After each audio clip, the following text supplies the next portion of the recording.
Hello. Good morning, seniors and friends. I am Arvind Tripathi from Human Resource. Welcome to all agendites and their family members. Friends, this session is exclusively for Ajanta employees and their family members. So if any outsiders has joined this session, I would request him to please log out from here. Friends, as we know, Srimad Bhagavad Puran has a great teachings and which has relates to our day-to-day life. Shrimad Bhagavat पुराण की रचना कलयुग के शुरुआत में हुई थी और ये उन महापुराणों में से एक है जिसमें 12 से भी अधिक स्कंद और 18,000 से भी ज्यादा श्लोक है। श्रीमद् भागवत सभी लोगों के भलाई के लिए है और ऐसा कहा जाता है कि इसे सुनने मात्र से जीवन आनंदमय और दिव्य हो जाता है। इसके बारे में और विस्तार से जानने के लिए आज फिर हमारे साथ में बालव्यास श्री गोपाल जी महाराज उपस्थित है। Pandit ji is deeply knowledgeable and respected Bhagwat acharya. उन्होंने राम कथा शिव पुराण का भी अध्ययन किया है, किंतु उन्हें भागवत में महारत हासिल है। Thousands of people have been benefited from the teachings of Pandit ji in India and abroad, and his programs are broadcasted on various television channels. So friend, without taking much time, I once again pleased to welcome बालव्यास Shri Gopal ji महाराज। अब मैं उनसे आग्रह करूंगा कि कृपया इस session को आगे लेकर जाएं।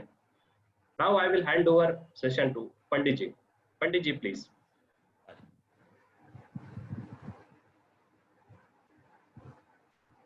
ओम वक्रतुंड महाकाय सूर्यकोटि समप्रभ निर्विघ्नं कुरु मे देव सर्वकार्येषु सर्वदा विनायकं गुरुं भानुं ब्रह्म विष्णु महेश्वरान्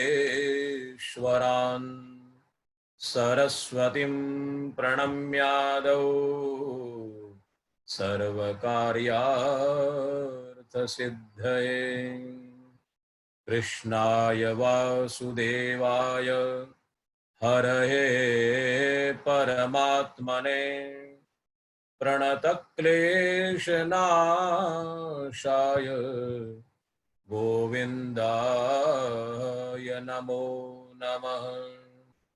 मूकं करोति वाचालं पंगुं लंघयते गिरिं यत् कृपा तमहं वन्दे परमानन्दमाधवं परमानन्दमाधवं परमानन्दमाधवं।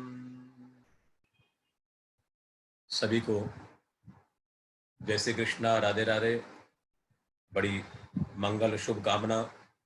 सब परिवार के अंदर अपने सब परिकर के साथ में स्वस्थ और मस्त रहेंगे। भगवान से यही प्रार्थना करता हूं कि आप सब लोग स्वस्थ हैं अपने परिवार के साथ के अंदर। पिछली बार हम लोगों ने भगवान श्री कृष्ण की जो वाणी है गीता के ऊपर कुछ दर्शन हमने किया, क्योंकि गीता भी बड़ी विस्तार है, गीता का भी पार नहीं पा सकता व्यक्ति, लेकिन फिर भी हमने कुछ झलक गीता का सार हमने देखा था। इस बार श्रीमद् भागवत महापुराण भगवान श्री वेदव्यास के द्वारा जो रचित है और 17 पुराण लिखने के बाद के अंदर भगवान वेदव्यास ने जब जीवन के अंदर हताश हो गए, जब निराश हो गए, क्योंकि इतने बड़े ज्ञानी, इतने बड़े विद्वान, इतने बड़े महापुरुष, इसका जीवन के अंदर सीधा साधा अर्थ है कि जो भगवान वेदव्यास जो भागवत के रचयिता है, महाभारत के रचयिता है, बड़े बड़े शास्त्र वेद पुराण के रचयिता है, बड़े बड़े ज्ञानी, बड़े बड़े मूर्धन्य विद्वान, बड़े बड़े नॉलेज वाले व्यक्ति विपत्ति के समय, आपत्ति के समय, दुख के समय, कष्ट के समय वो भी डामाडोल हो जाते हैं। असमंजस की स्थिति के अंदर बन जाते हैं। तो कहने का अर्थ यह है कि इस धरती के ऊपर जो भी व्यक्ति आया है, चाहे हम परिवार में रह रहे हैं, चाहे समाज में रह रहे हैं, कुटुंब के अंदर रह रहे हैं, तो यदि हम अपनी चिंता के कारण यदि व्यस्त होते हैं, यदि मन के अंदर भय यदि आता है, यदि किसी प्रकार से भी यदि जीवन के अंदर कोई हमारे को भय सता रहा है, तो ये कोई बड़ी बात नहीं है। क्योंकि ये भय बड़े बड़े विद्वानों को, ज्ञानियों को, बड़े बड़े महर्षियों को, बड़े बड़े शास्त्र के जो ज्ञाता है, उन लोगों को भी ये भय सताता है, उनके मन के अंदर भी ये दुख तकलीफ है। क्योंकि इस धरती पर जिस व्यक्ति ने जन्म लिया है वो व्यक्ति दुखी है, सुखी नहीं है।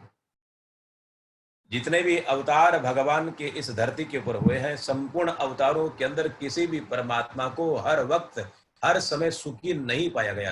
चाहे वो राम का अवतार हो, चाहे वो कृष्ण का हो, चाहे भगवान वेदव्यास का हो, जितने भी भगवान ने अवतार लिया है, प्रत्येक युग के अंदर भगवान को भी दुख आया। क्योंकि भगवान इस धरा के ऊपर यानी मृत्यु लोक के अंदर भगवान जमीन के ऊपर आए हैं, भगवान ने यहाँ पर प्रकट हुआ है, भगवान जन्म लिया है। तो इसका शाब्दिक अर्थ है, सीधा साधा मीनिंग है कि जो भी धरती पर आएगा उस व्यक्ति को दुख को गले से लगाना ही पड़ेगा, क्योंकि ये धरती का नियम है।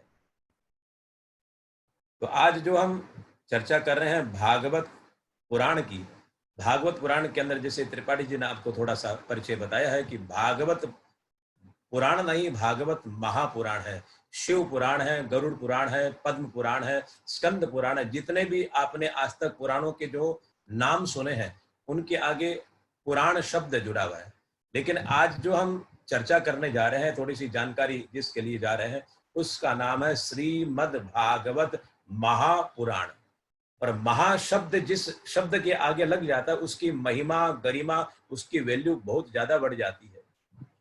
इस प्रकार नारी 16 श्रृंगार कर लेती है, लेकिन श्रृंगार करने के बाद के अंदर भी यदि माथे पर यदि बिंदी नहीं लगाए तो उस प्रकार नारी का 16 श्रृंगार किया हुआ अधूरा लगता है। उसी प्रकार यदि जीवन के अंदर हमने सब कुछ हासिल कर लिया, सब कुछ प्राप्त कर लिया, बड़े बड़े शास्त्र वेद पुराण को सुन लिया, लेकिन श्रीमद् भागवत महापुराण को यदि आपने नहीं सुना, यदि भागवत के बारे में यदि जानकारी प्राप्त यदि नहीं करी, तो उसी प्रकार हमारा जीवन अधूरा है। कि जिस प्रकार एक सौभाग्यशालिनी नारी की बिंदी के बिना श्रृंगार अधूरा रहता है।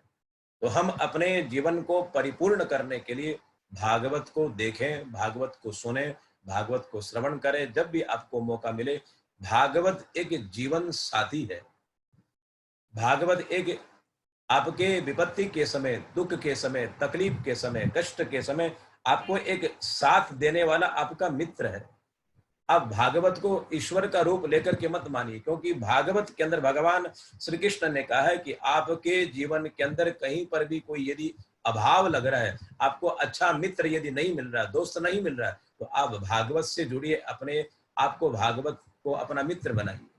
भागवत यानी भगवान, कृष्ण, ईश्वर, गॉड, जिसको भी आप मानते हो। भागवत का अर्थ केवल पुस्तक नहीं है। श्रीमद् भागवत को आप अपना मित्र बनाइए, संबंध उनसे जोड़िए, क्योंकि जब तक हम भगवान से संबंध नहीं जोड़ेंगे तब तक आपको उस चीज का रियलाइज नहीं होगा। हम यदि भगवान को, यदि ईश्वर को, गॉड को, अल्लाह को यदि गुरुद्वारे तक यदि हम उसको सीमित रखेंगे कि ईश्वर, गॉड और जो अल्लाह है वो मस्जिद तक है, भगवान मंदिर के अंदर है, जब तक हमारा भगवान से संबंध नहीं होगा और जब तक आप ईश्वर से संबंध नहीं जोड़ोगे तब तक आपको सुख की अनुभूति नहीं होगी। क्योंकि आप अपने परिवार में देखिए कि जो परिवार वाले हमारे से जुड़े हुए हैं, उनको जब भी तकलीफ आती है तो तकलीफ उनको हो रही है, लेकिन जब हम सुनते हैं उनके बारे में तो तकलीफ हमारे को भी होती है। हमारे से कोई भी जुड़ा हुआ व्यक्ति यदि कोई कष्ट पा रहा है, कोई सुख के अंदर आया है, यदि किसी को कोई उन्नति के ऊपर, शिखर के ऊपर पहुंच रहा है, तो हमारे को खुशी होती है। यदि कोई दुखी होता है तो हमारे को दुख महसूस होता है। तो उसी प्रकार आप अपने जीवन के अंदर भगवान श्री कृष्ण से अपने आप को जोड़िए। श्रीमद् भागवत जो कथा है, जो श्रीमद् भागवत जो पुराण है, वो परमात्मा से जोड़ने वाला ग्रंथ है। और दूसरा ग्रंथ इस बात को ये जाहिर करता है कि आज तक जितने भी जो ग्रंथ हैं, वेद है, पुराण है, सब मोक्ष को प्रदान करने वाले हैं। कोई मुक्ति को प्रदान करने वाला है, कोई भव सागर से पार उतारने वाला ग्रंथ है, कोई अपने आप को इतना चरम सीमा पर बढ़ाने वाला ग्रंथ, प्रत्येक ग्रंथ की कुछ न कुछ महिमा और गरिमा है। लेकिन भगवान वेद व्यास ने जो भागवत कथा जो लिखी है, देवर्षि नारद जी के द्वारा प्रेरणा से प्रेरित होकर के लिखी है। क्योंकि ये जो ग्रंथ अपने आप वेद व्यास ने नहीं लिखा, क्योंकि वो जो खिन्न हो गए, जो उदास हो गए, वेदव्यास के आश्रम का नाम है शम्याप्रास आश्रम, और यह आश्रम सरस्वती नदी के किनारे बना हुआ है। और वेदव्यास खिन्न है, यानी उदास है, बड़े दुखी है। कौन है वेदव्यास? बड़े ज्ञानी है, महर्षि है, पुराणों के, वेदों के, शास्त्रों के सबके ज्ञाता है। किसी प्रकार का इनके पास में दुख नहीं है। लेकिन जब जीवन के अंदर दुख आता है तो भाई मेरे, कभी भी दुख पूछ करके नहीं आता, अपने आप बिना बुलाए बिना सुख हमारे जिंदगी के अंदर से चला जाता है, और बिना बुलाए बिना दुख हमारे जिंदगी के अंदर आ जाता है। कोई भी अपने जीवन के अंदर से सुख को भेजना नहीं चाहता, और कोई भी व्यक्ति अपने जीवन के अंदर दुख को बुलाना नहीं चाहता। लेकिन बिना बुलाए बिना दुख आ जाता है, और बिना भेजे बिना सुख हमारी जिंदगी के अंदर से चला जाता है। तो आज वेदव्यास भी जीवन के अंदर इतने सुखी है, लेकिन अकस्मात दुख हुआ, मन खिन्न हो गया, शोक के अंदर डूब गए। इतने बड़े ज्ञानी नेत्रों को बंद करके मन में विचार करने लगे कि मेरे दुख का कारण क्या है, मेरे शोक का कारण क्या, मैं दुखी क्यों हूं। तो मैं इस श्रीमद् भागवत कथा के दर्शन से आपको यही बताना चाहूंगा, यही उपदेश करना चाहूंगा, यही आपको एक प्रेरणा देना चाहूंगा कि जब भी आपके जीवन के अंदर कोई प्रॉब्लम्स यदि खड़ी होती हो, जीवन के अंदर कहीं पर भी कोई बाधाएं, कोई तकलीफ यदि आ रही हो, यदि आप उस तकलीफ को देखना चाहो तो एक बार आपको शांत होकर के बैठना होगा। ये तकलीफ कहाँ से आ रही है, किधर से आ रही है, क्यों आ रही है? क्योंकि जितनी भी समस्याएं हैं, जितने भी तकलीफ है, जितने भी कष्ट है, ये बाहर के नहीं है, हमारे भीतर है। समस्या भी भीतर से, अंदर से प्रकट होती है, और समस्या का समाधान जो है, समस्या का जो निदान है, समस्या को जो दूर करने का वाला जो साधन है, वो भी हमारे भीतर ही है। उस समस्या के समाधान को यदि आप दूर यदि करना चाहते हो तो क्या करना होगा? आपको अपने भीतर की यात्रा में जाना होगा कि इस समस्या का समाधान क्या है। भगवान वेदव्यास जो भागवत के रचयिता है, भागवत पुराण जिन्होंने लिखा है, वो सरस्वती के तट पर उदास और खिन्न होकर के बैठ जाते हैं, ध्यान के अंदर बैठे हुए हैं। देखिए, या तो अपने आप आपको भीतर से उस चिंता का, या जो भी आपके तकलीफ कष्ट जो यदि आया है, उसका समस्या का समाधान जब आप भीतर की यात्रा करोगे तो अपने आप को, आपको भीतर से आत्मा उसका निराकरण करेगी। उस चिंता को दूर करने का कोई रास्ता आपको मार्ग प्रदर्शित कर देगी।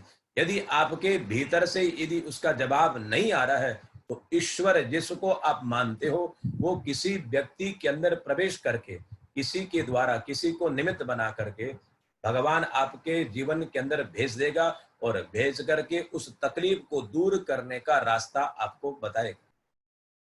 इसका अर्थ है कि हम जो पूजा कर रहे हैं, पाठ कर रहे हैं, धर्म कर रहे हैं, ये कभी भी जीवन के अंदर व्यर्थ नहीं जाता, यह कभी भी निष्फल नहीं जाता। हम पूजा पाठ कर रहे हैं, या कौन से समय, कब घड़ी, कौन से समय ये काम आता है, ये पता नहीं है। लेकिन ये बात सत्य है, यदि आप उठ करके प्रातः काल के समय एक बार भगवान को प्रणाम भी यदि करते हो तो आपके द्वारा किया हुआ भगवान को नमस्कार भी कभी खाली नहीं जाता, क्योंकि आपका किया हुआ नमस्कार भी भगवान को ऋणी बना देता है कि ये व्यक्ति कम से कम पूजा नहीं करता, पाठ नहीं करता, मंदिर में नहीं जाता, सत्संग में नहीं जाता, लेकिन नित्य सुबह प्रातः काल खड़ा होकर के सबसे पहले मेरे को वंदन करता है, प्रणाम करता है। तो रोज नित्य एक समय के अंदर आप नियम पूर्वक यदि भगवान को यदि प्रणाम भी यदि कर रहे हो तो भगवान आपके प्रणाम को स्वीकार करता है, और उस प्रणाम के बदले के अंदर आपको कौन से समय क्या देगा ये पता नहीं। भगवान को नित्य वंदन करिए। भगवान को जो भी आप, ईश्वर को जो भी आप वंदन कर रहे हो, उसका भगवान आपको कर्जा चुकाता है, आपका वो देखरेख करता है, आपको संभालता है। तो भगवान वेदव्यास अशांत होकर के सरस्वती नदी के तट के ऊपर शम्याप्रास नाम का आश्रम है, उस आश्रम के अंदर बैठे हैं। तो उस समस्या का समाधान भीतर खोजने जा रहे हैं, लेकिन भीतर उस समस्या का समाधान जब नहीं मिला तो भगवान के मन का नाम है देवर्षि नारद। नारद जी महाराज उनके आश्रम के अंदर आते हैं और आकर के वेद व्यास से मुलाकात करते हैं, और मुलाकात करके चेहरे के ऊपर जो उदासीनता छाई हुई है, क्योंकि भगवान ईश्वर को जो व्यक्ति जान चुका है, परमात्मा से जो जुड़ चुका है, उस व्यक्ति को कोई भी समस्या बताने की जरूरत नहीं पड़ती। वो तो केवल आपका चेहरा देखता है। कि जैसे उदाहरण के लिए एक माँ अपने छोटे से शिशु को यानी पुत्र को, अपने संतान को देख करके अपने आप दुख माप लेती है, आंकलन कर देती है। जैसे माँ की बेटी यदि ससुराल के अंदर है, यदि वो फोन के ऊपर भी यदि बात कर रही है, तो फोन के ऊपर उसकी आवाज को सुन करके और सुख और दुख को महसूस कर लेती है, क्योंकि उस माँ के अंदर ममता है। उस माँ के अंदर वो चीज है कि वो अपने आप अपने बच्चे की सुख और दुख को, भले ही वो बेटी अपने दुख का बखान करे या न करे, लेकिन माँ के अंदर वो सामर्थ्यता है कि केवल आपने हेलो बोला, हेलो बोलने के अंदर आपकी जो आवाज में जो दर्द है, वो दर्द दुनिया का प्रत्येक व्यक्ति उसको सहन, दर्द को महसूस नहीं कर पाएगा। लेकिन जो आपकी माँ है, वो माँ आपकी आवाज को सुनकर के तुरंत पूछ लेगी, बेटा क्या बात है, आज दुखी क्यों है? बोले नहीं कुछ नहीं है। आप कितने भी आप अपने दर्द को, अपने गम को, अपने दुख को छिपाने का प्रयास करें, लेकिन जो माँ है उसकी जो स्टडी है वो गलत नहीं हो सकती भाई मेरे। कुछ न कुछ दुख आपके जरूर के अंदर है। तो उसी प्रकार जब भगवान का ध्यान करने वाला व्यक्ति जब दुखी होता है, तो जब भीतर से समस्या का समाधान नहीं मिलता, तो भगवान किसी को निमित्त बना करके आपके जीवन के अंदर भेजता है और उस समस्या का निराकरण करा देता है। वेद व्यास के जीवन के अंदर देवर्षि नारद जी आते हैं और नारद जी आकर के उस समस्या का समाधान करते हैं। कि नारद वेद व्यास से कहते हैं, नारद जी आपने जीवन के अंदर सब कुछ चीज लिखी है, वेद पुराण सब कुछ लिखा है, लेकिन अभी तक आपने जीवन के अंदर श्रीमद् भागवत कथा नहीं लिखी। श्रीमद् भागवत कथा का अब लेखन करिए, उसको लिखिए, उसके बाद के अंदर आपको जीवन के अंदर शांति मिलेगी, विराम मिलेगा, और जीवन के अंदर कोई भी चीज आपको प्राप्त करने की कोई जरूरत नहीं पड़ेगी। आप बिल्कुल पूर्ण हो जाएंगे। क्योंकि जीवन के अंदर देवर्षि नारद ने भागवत के अंदर एक सूत्र दिया है कि आप जब तक परमात्मा को नहीं अपनाते, ईश्वर से जब तक आप नहीं जुड़ते, अल्लाह से, गुरुद्वारे से, भगवान से, चर्च से, बोर्ड से जब तक आप अच्छी तरीके से पूर्ण रूप से जब तक नहीं जुड़ते हैं, तब तक आप उसको एक्सेप्ट नहीं करते हैं, तब तक आपके जीवन के अंदर अधूरापन रहेगा।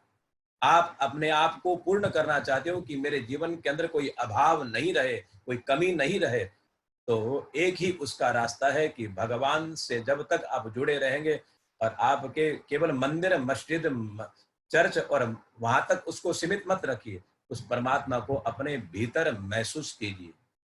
क्योंकि पिछले प्रवचन के अंदर मैंने बताया था कि भगवान श्री कृष्ण ने अर्जुन के लिए यही बात कही थी कि अर्जुन में बाहर नहीं हो, हृदयेषु अर्जुन तिष्ठति, मैं हृदय के अंदर बैठा हूं। लेकिन जब आप महसूस जब करोगे, तो भगवान का नाम आत्मा है, भगवान का नाम परमात्मा है। दो वस्तु आप समझने का प्रयास करना भागवत दर्शन के द्वारा, एक आत्मा है और एक परमात्मा है। आत्मा शब्द का अर्थ क्या है और परमात्मा शब्द का अर्थ क्या है? क्योंकि प्राय करके हम यही कहते हैं, आत्मा सो परमात्मा, आत्मा सो परमात्मा। तो आत्मा क्या है और परमात्मा क्या है? हमारे शरीर के भीतर जो बैठा हुआ है उसका नाम आत्मा है, जो हमारे शरीर को सुचारू रूप से जो चला रहा है, हमारे को जो वाणी जो बुला रहा है, हमारे को आंख में देखने की जो ताकत जो दे रहा है, हमारा जो हाथ पे जो शरीर जो बॉडी हमारी जो काम कर रही है, इस मत कहने का मतलब है कि हमारे शरीर को जो चलाने वाला है वो आत्मा है। शरीर के जो भीतर बैठा हुआ है उसको आत्मा कहते हैं, और संपूर्ण जग को जो चला रहा है, संपूर्ण संसार को जो वर्ड को जो चला रहा है, उसका नाम परमात्मा है। बड़ा भेद नहीं है। हमारे को जो चलाए, हमारे भीतर जो बैठा हुआ उसका नाम आत्मा है, संपूर्ण दुनिया को, जग को चलाने वाला उसका नाम परमात्मा है। आत्मा सो परमात्मा, आत्मा ही भगवान है। तो आज देवर्षि नारद जी ने जीवन के अंदर जो तकलीफ, जो कष्ट आ रहा था, भगवान वेद व्यास को उस समस्या का समाधान बताया। उस समस्या का समाधान क्या है? केवल इतनी बड़ी कोई प्रवचन उनको नहीं किया, मात्र 4 श्लोक श्रीमद् भागवत के दिए हैं, जिसको कहते हैं चतुश्लोकी भागवत। ज्ञानी महापुरुष जितने भी बड़े बड़े महर्षि हैं, बड़े बड़े जो जानकार व्यक्ति है, समस्या बहुत बड़ी है, लेकिन उस समस्या को जब भी वो सुनते हैं तो उस समस्या को इतना बड़ा करके नहीं बताते कि भैया ये बड़ी छोटी सी समस्या है। कभी आपने अपने जीवन के अंदर देखा होगा कि कई डॉक्टर्स के पास में अब जब जाते हैं बीमारी से ग्रसित होकर के, तकलीफ के अंदर पा करके, तो बड़े कई डॉक्टर ऐसे रहते हैं कि उनके पास में जाने के बाद के अंदर आपकी आधी बीमारी तो उनके व्यवहार और देखने से दूर हो जाती है। क्या बात है, आज बड़े खुश खुश दिख रहे हो, बड़े प्रसन्न दिख रहे हो, तो एक ही बात कहते हैं कि तो कुछ तकलीफ हो गई। तकलीफ बड़ी है, लेकिन जिस डॉक्टर के पास में आप गए हो वो डॉक्टर इतना पॉजिटिव है, इतना उसके अंदर विचार भरा हुआ है सुख का, कि वो जो नेगेटिव जो विचार लेकर के आया है उसको वो पॉजिटिव कर देता है। नहीं नहीं, बीमारी इतनी बड़ी नहीं है आपकी, भाई इतनी बड़ी समस्या नहीं है, थोड़ा सा आप ट्रीटमेंट कराइए, थोड़ा सा ये चेकअप करा लीजिए, आप स्वस्थ हो जाओगे। जो नेगेटिव वहां पर जो गया था भाई मेरे, डॉक्टर के आहार और व्यवहार से, उनकी केवल बातचीत के द्वारा जो बीमारी थी वो आधी बीमारी तो वहीं पर दूर हो गई। अभी तक दवा नहीं ली है, केवल उनके वाणी के द्वारा, उनके व्यवहार के द्वारा आधी बीमारी उनकी दूर हो गई। और जो नेगेटिव विचार जो व्यक्ति लेके गया था उसके अंदर पॉजिटिविटी आई और उन्हें दवा ली और दवा लेकर के स्वस्थ हो गया। तो उसी प्रकार हमारे जीवन के अंदर जब भी नेगेटिव विचार जब आता है तो देवर्षि नारद जी कहते हैं, तो केवल ये मनुष्य के जीवन के अंदर अभी यह नहीं है कि साधारण व्यक्ति भी समस्या से जूझता है। ये बड़ी बड़ी लोग, बड़े बड़े ज्ञानी, बड़े बड़े महात्मा, बड़े बड़े जो जानकार व्यक्ति है जिन्होंने डिग्रियां हासिल कर रखी है, दुख में तकलीफ में वो भी अपना आपा खो बैठते हैं, वो भी अपने आप को कंट्रोल नहीं कर पाते। उस समय हमारे को किसी गुरु की, किसी महात्मा की, महर्षि की या किसी जानकार व्यक्ति की हमारे को आवश्यकता पड़ती है। यदि वो समय पर यदि हमारे को यदि मिल जाता है तो उस समस्या का समाधान जल्दी हो जाता है। श्रीमद् भागवत के अंदर 4 श्लोक दिया है और 4 श्लोक को देकर के भगवान वेदव्यास यही कहा कि यही आपकी समस्या का समाधान है, आप इसका विस्तार करें।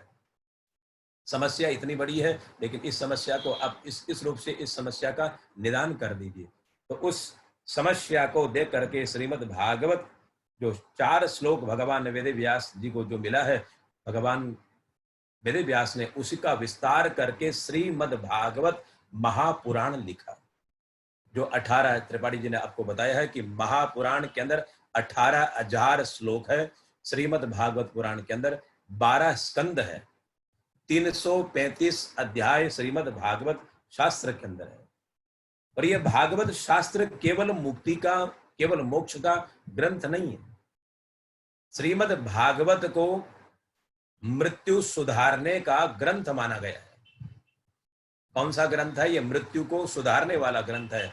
आज तक जितने भी ग्रंथ बने हुए हैं, मोक्ष को देने वाले, भक्ति को देने वाले, ज्ञान को देने वाले, वैराग्य को देने वाले, लेकिन ये श्रीमद् भागवत की जो पुराण की जो कथा है वो मृत्यु को सुधारने वाली कथा है। आज करके प्राय करके लोग मन में ये विचार करते हैं कि भागवत जो कथा होती है वो तो व्यक्ति के जाने के बाद में होती है। कई लोग अपने पूर्वज के लिए, अपने पितरों के लिए श्रीमद् भागवत महापुराण का सप्ताह श्रवण करते हैं। लेकिन आप ध्यान पूर्वक सुनिएगा, क्योंकि भागवत कथा मरे हुए व्यक्तियों के लिए ही नहीं है। भागवत कथा जीते जागते व्यक्ति के लिए है। हम अपने जीवन के अंदर जो परमात्मा के घर से जो आयुष्य लेकर के आए हैं, जो हम जवाबदारी लेकर के आए हैं, जो भगवान से हम मांग करके आए हैं, क्योंकि जब व्यक्ति माँ के गर्भ के अंदर था, श्रीमद् भागवत कथा का 3 स्कंद है, जिसको भागवत के अंदर कपिल उपाख्यान के नाम से जानते हैं, जिसे गर्भ गीता कहते हैं, कपिल गीता कहते हैं। तो गर्भ के अंदर जब व्यक्ति रहता है तो गर्भ से बाहर आने के लिए, माँ के पेट से बाहर आने के लिए वो बहुत तड़पता है। 9 महीने तक इतना तकलीफ पाता है, इतना कष्ट पाता है, और भगवान से एक ही गुजारिश कहता है कि हे भगवान, हे ईश्वर, हे मेरे मालिक, मुझे इस कारागार से, इस काल चक्र से बाहर निकालिए। मैं आपका भजन करूंगा, ध्यान करूंगा, पूजा करूंगा, पाठ करूंगा। इस बार संसार के चक्कर के अंदर में नहीं फंसूंगा। अपने उद्धार के लिए, अपने कल्याण के लिए कुछ न कुछ उपाय जरूर करूंगा। 9 महीने तक लगातार माँ के गर्भ के अंदर वो जो जीव आया है वो भगवान से प्रार्थना करता है, ईश्वर से बार बार के अंदर वो प्रे करता है। और भगवान उसकी प्रे को सुन करके उसको बाहर निकालते हैं। ध्यान दीजिएगा, जब तक माँ के गर्भ के अंदर जीव रहता है तब तक उसका संबंध ईश्वर के साथ में जुड़ा रहता है। किसी के साथ में उसका संबंध नहीं है, ना कोई पिता है, ना कोई भाई है, ना कोई बंधु है, किसी के साथ में उसका अटैचमेंट नहीं है। मात्र केवल ईश्वर के साथ में उसका अटैचमेंट रहता है। कब तक रहता है? कि जब तक जन्म नहीं होता। माँ के गर्भ से जैसे ही जन्म लेकर के व्यक्ति आया है बाहर, और बाहर आने के साथ के अंदर सबसे पहले माँ का बेटा बन गया, पिता का बेटा बन गया, बुआ का भतीजा बन गया, किसी का भाई बना, किसी का भांजा बना, किसी का कुछ बना। तो कहने का अर्थ यह है कि संसार में आने के साथ में उसके संबंध अनेक लोगों के साथ में जुड़ गए, और अभी तक जो संबंध था वो परमात्मा से था, ईश्वर से था। कब तक? कि जब तक वो गर्भ के अंदर था। आपने कभी गौर किया हो कि जब बालक माँ के गर्भ से जन्म लेकर के आता है तो वो बच्चा रोता है, रोकर के एक ध्वनि निकालता है, एक शब्द निकालता है, क्वां। अपने नॉर्मल भाषा के अंदर सुना, क्वां क्वां क्वां करके बालक रोता है, लेकिन वो क्वां क्वां नहीं कर रहा। उसका एक वर्ड है, एक संस्कृत शब्द है, क्वाहम क्वाहम क्वाहम क्वाहम क्वाहम, क्वां क्वां करता है, क्वां क्वां करता है। और यदि बच्चा नहीं रोता है तो उसको मार करके, चिमटी काट करके उस बच्चे को रुलाया जाता है, क्योंकि नहीं रोए तो बड़ा चिंता का विषय बन जाता है, समस्या बन जाती है कि बच्चा रो क्यों नहीं रहा, तो उसको रुलाया जाता है मार करके, पीट करके। तो जिस समय जो शब्द वो उच्चारण करता है, क्वाहम शब्द है संस्कृत का, क्वाहम, मैं कहाँ आ गया? अभी तक मैं अपने गर्भ के अंदर अपने मालिक को देख रहा था, गॉड को देख रहा था, अल्लाह को देख रहा था, उस गुरु को देख रहा था जिसका मैं भजन कर रहा था। लेकिन अब गर्भ से जैसे ही बाहर आया तो जो गर्भ के अंदर मुझे दिख रहा था वो बाहर नहीं दिखा रहा है। बाहर तो सब दो हाथ वाले हैं, ये सब मेरी तरफ देख रहे हैं, लेकिन मैं गर्भ के अंदर परमात्मा को देख रहा था। तो कहने का अर्थ है कि ईश्वर से संबंध टूट जाता है और संसार के लोगों के साथ के अंदर रिश्ता जुड़ जाता है। माँ के साथ में, भाई के साथ में, पिता के साथ में, बहन के साथ के अंदर नाना प्रकार के इसके रिश्ते जुड़ जाते हैं। और जो जो प्रतिज्ञा करके आया था कि मैं भजन करूंगा, अपने जीवन के अंदर मनुष्य जन्म लेने के बाद के अंदर मैं कोशिश करूंगा कि अपनी मृत्यु को सुधारूंगा, मोक्ष को प्राप्त करने का, मुक्ति का प्राप्त करने का कोई साधन जुटाऊंगा। कृष्ण प्राप्ति करम शश्वत साधनम तद वधादुना। भगवान को प्राप्त करने के अलावा, ईश्वर को प्राप्त करने के अलावा दूसरा प्रयास मैं नहीं करूंगा, कोशिश नहीं करूंगा। मेरा सर्वप्रथम प्रयास यही रहेगा कि मैं अपनी आत्मा को मुक्त कैसे करूं, भव बंधन के काट करके, संसार के चक्र से मैं इस आत्मा को कैसे मुक्ति प्रदान करूं, यही मेरा प्रथम प्रयास रहेगा। उसके बाद में मैं संसार का कार्य करूंगा। जीव माँ के गर्भ के अंदर ये प्रोमिस करके आता है, प्रतिज्ञा करके आता है अपने मालिक से, लेकिन भाई मेरे वो अपनी प्रतिज्ञा को भूल जाता है।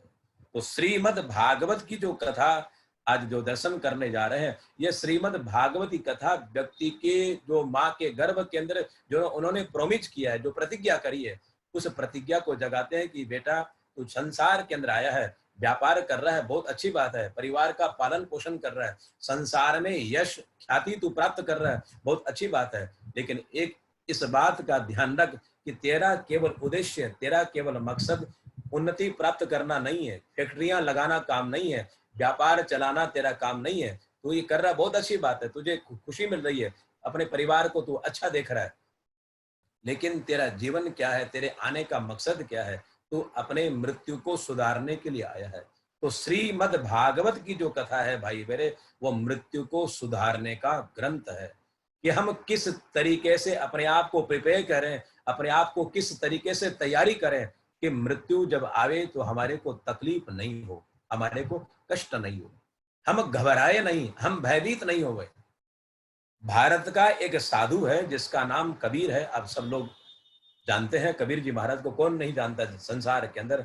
एक भारत का साधु ऐसा है कि वो जब भी भगवान के मंदिर में, मस्जिद में, गुरुद्वारे में, जहां पर भी परमात्मा दिखे वो व्यक्ति जाता था, और भगवान के मंदिर के अंदर जाकर के, मस्जिद में जाकर के, गिरजा घर में, जहां पर भी मालिक दिखता है वहां पर वो जाता है, और जाकर के वो मांगता क्या है,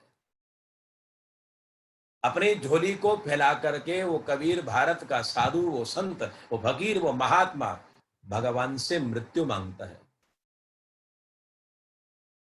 क्योंकि संसार का प्रत्येक व्यक्ति मरने से डर रहा है, मृत्यु से भयभीत है, मौत का नाम लेने से वो डर रहा है। हमारे को मृत्यु नहीं आ जाए, हमारे को मौत नहीं आ जाए, क्योंकि वो डरा हुआ है। क्योंकि अभी तक मृत्यु की फिलोसफी वो समझ नहीं पाया कि भगवान की जो मृत्यु है वो डराने वाली नहीं है, वो मारने वाली नहीं है, वो तुम्हारे को परमात्मा से मिलाने वाली मृत्यु है। क्योंकि जब तक हम शरीर को नहीं छोड़ेंगे, जब तक नहीं मरेंगे, तब तक परमात्मा से मिल नहीं सकते। लेकिन हमारी तैयारी नहीं है, हम घबरा जाते हैं, हम भयभीत हो जाते हैं, हम उस समय अपने आप को कुछ कंट्रोल के अंदर नहीं पा रहे कि मैं मर रहा हूं। तो श्रीमद् भागवत की जो कथा है वो मृत्यु के भय को दूर करने वाला ग्रंथ है। भागवत के अंदर धर्म सम्राट कर्म योगी राजा चक्रवर्ती जो सम्राट है परीक्षित को भागवत कथा सुनाई गई है। 7 दिन तक भागवत कथा, सूर्य उदय से कथा शुरू होती थी और सूर्य के अस्त तक कथा ये चलती थी। अब अनुमान लगाइए 7 दिन तक जिस महापुराण को इतना गाया गया है, इतना सुनाया गया है, लेकिन फिर भी वो पुराण का सार बताया गया, पुराण नहीं सुनाया गया। पुराण का बिल्कुल जो सार है, उसका जो निचोड़ है, वो भगवान सुखदेव मुनि ने राजा परीक्षित को गंगा के किनारे बैठ करके सूर्य उदय से लेकर के सूर्य अस्त तक का जो समय है, उसकी इतने समय के अंदर भागवत को सुनाया गया है। अब आप इसकी गरिमा को और महिमा को जानिए कि कितना बड़ा ग्रंथ है। और राजा परीक्षित मृत्यु के डर से भयभीत होकर के, क्योंकि राजा परीक्षित को शाप लगा है कि 7 दिन के बाद में तेरी मृत्यु होगी। तक्षक नाम का नाग उसे डसेगा। मृत्यु के भय से भयभीत होकर के राजा परीक्षित ने अपने पुत्र को, पत्नी को, परिवार को, राज्य को परित्याग कर दिया और परित्याग करके गंगा के किनारे आकर के बैठते हैं। ध्यान देना, ये जो हमारी ममता है, हमारा परिवार है, हमारे जो अटैचमेंट संसार के साथ में जो लगा हुआ है, वो जल्दी से छूटता नहीं है। हम कितना भी प्रयास करें, कितनी भी कोशिश करें, हमने जो लगाव लगा रखा है, जो ममता आसक्ति हमारी संसार में जुड़ी हुई है, वो जल्दी से नहीं हटती है भाई मेरे। भगवान के मंदिर में चले जाते हैं, तीर्थ के किनारे चले जाते हैं। मैं देखा कि जब ऋषिकेश हरिद्वार में जो भागवत कथा करने जब गया था, तो प्रातः काल का समय था, ब्रह्म मुहूर्त के समय मैं भी स्नान कर रहा था ऋषिकेश की गंगा के अंदर। एक वृद्ध माता वो भी स्नान कर रही है। स्नान करने के पश्चात वहीं पर गंगा के किनारे मोबाइल लेकर के अपने पोते को, बहू को फोन लगा रही है कि बेटी चिंटू उठ गया, उसके लिए टिफिन की व्यवस्था करना बेटी, तो उसको छोड़ के आना बेटा, तो ऐसा करना बेटा, तो ऐसा करना। कहाँ है माताजी? माताजी बंबई को छोड़ करके ऋषिकेश हरिद्वार गंगा के तट के ऊपर बैठी हुई है, स्नान कर रही है, भगवान का ध्यान कर रही है। लेकिन ध्यान करते करते अपने पोते चिंटू की उसको याद आ रही है। अब मन में विचार करिए, हमारी आसक्ति कितनी हमारे से जुड़ी हुई है कि हम थोड़े से समय के लिए भी संसार को भूल नहीं सकते। संसार को छोड़ना यदि चाहे तो छोड़ने के अंदर हमारे को बहुत तकलीफ होती है। भगवान की कथा में बैठे हैं, सत्संग में बैठे हैं, चर्च में बैठे हैं, मस्जिद में बैठे हैं, गुरुद्वारे में बैठे हैं, लेकिन बैठने की कीमत नहीं है। बैठने का उद्देश्य नहीं, आप कहीं पर भी बैठे रहिए, लेकिन बैठने के बाद के अंदर आप शरीर के द्वारा मस्जिद में, मंदिर में, गुरुद्वारे के अंदर, चर्च के अंदर बैठे हुए हैं, मंदिर के अंदर बैठे हुए हैं, लेकिन उसकी कीमत नहीं है। कीमत उसकी है कि आपका मन कहाँ है। शरीर के द्वारा आप अपने स्थान के ऊपर बैठे हुए हैं, लेकिन मन के द्वारा आप कहीं पर यदि चले गए तो उस शरीर की कीमत नहीं है। तो कहने का भाव यही है, कहने का मेरा उद्देश्य मकसद यही है कि जहां पर भी आप जाओ 100% से जाओ। भले ही 2 मिनट के लिए, 5 मिनट के लिए मस्जिद में जाते हो, गुरुद्वारे में जाते हो, चर्च में जाते हो, मंदिर में, शिवालय में, जहां पर भी आप जाते हो, 5 मिनट के लिए, 10 मिनट के लिए जाइए, लेकिन उस समय पूरे परिवार को, समाज को, पूरी जवाबदारियां, पूरा जो आपके ऊपर डर है, निर्भय होकर के जब तक आप मंदिर, मस्जिद, गिरजाघर, चर्च के अंदर नहीं जाओगे, तब तक आप भगवान का जो लाभ आपको मिलना चाहिए, जो शकुन मिलना चाहिए, जो शांति मिलनी चाहिए, भाई मेरे, वो नहीं मिलेगी।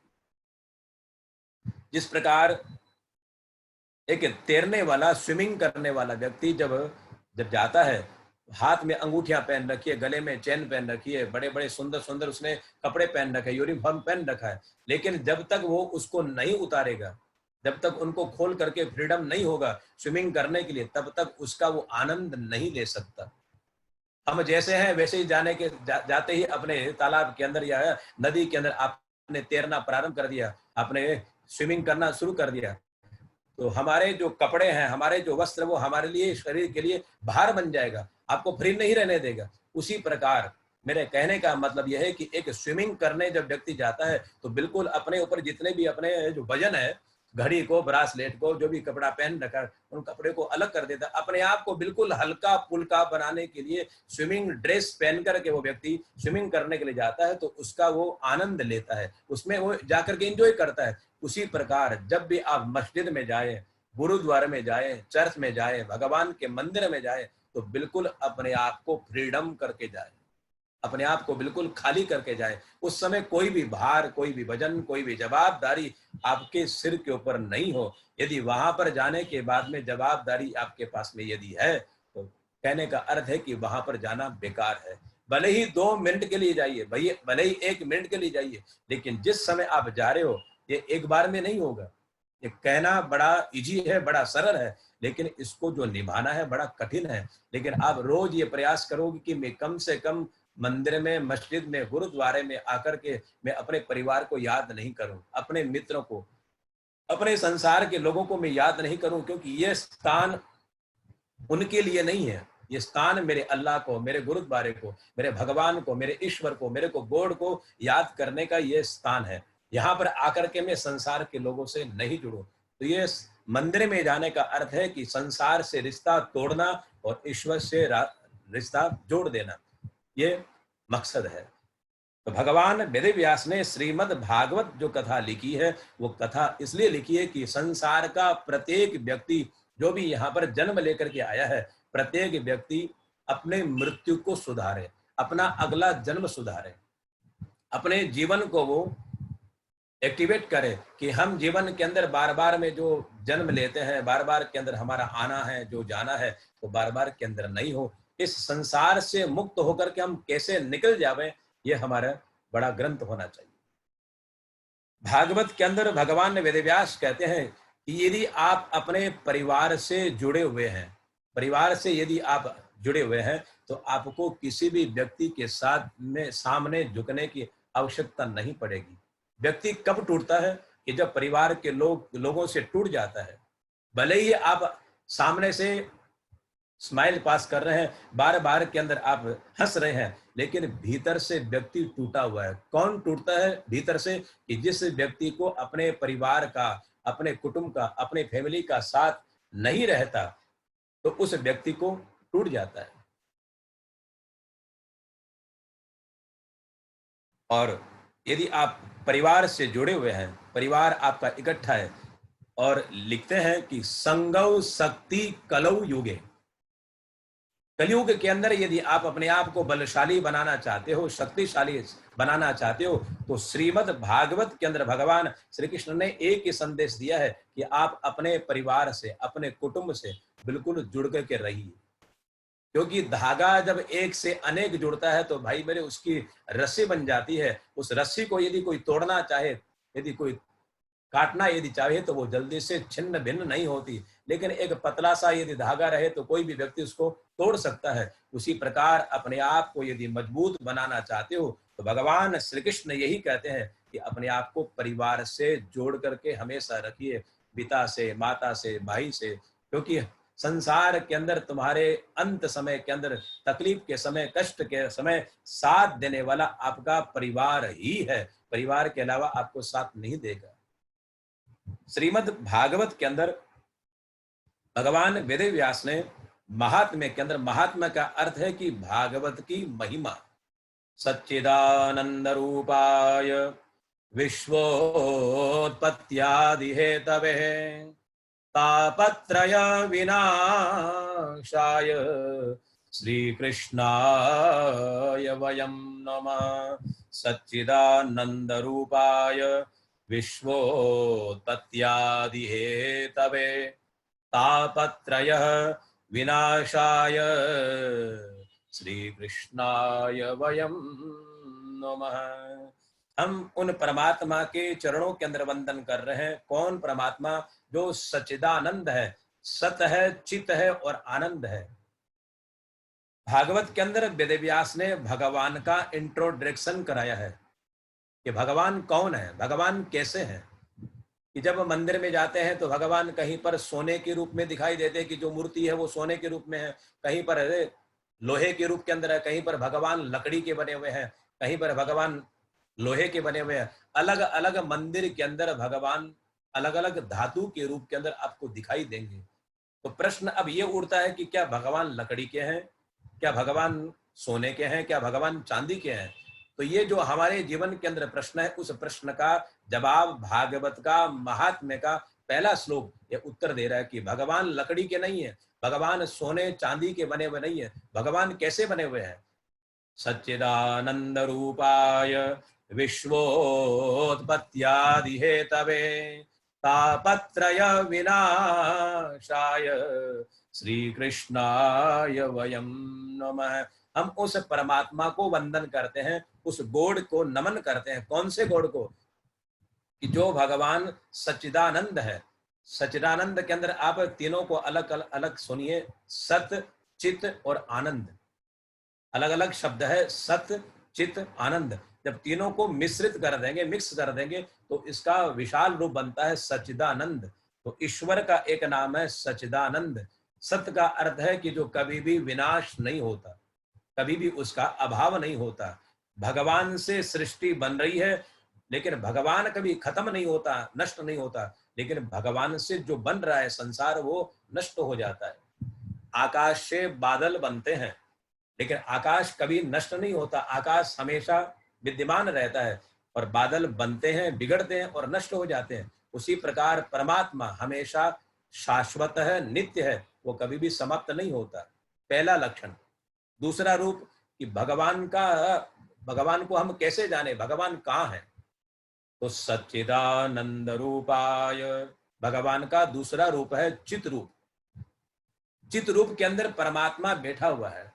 तो चित रूप के अंदर भगवान को कैसे देखेंगे? कि मनुष्य के अंदर भगवान बैठा हुआ है। तो मनुष्य के अंदर भगवान यदि बैठा हुआ है, तो हम उस ईश्वर को कैसे देखें? कि उसकी आंख काम कर रही है, वाणी बोल रही है, कान से सुन रहा है, हर उसकी इंद्रियां काम कर रही है। इसका अर्थ है कि ईश्वर परमात्मा गॉड उसके अंदर, कहां पर? उस शरीर के अंदर। चींटी यदि चल रही है, कोई पशु पक्षी कीट पतंग यदि अपंग को उड़ के जा रहा है, तो आपको पता चलेगा कि ईश्वर उसके अंदर है। तो उस ईश्वर का नाम शास्त्रों के अंदर, वेदों के अंदर चित रूप है।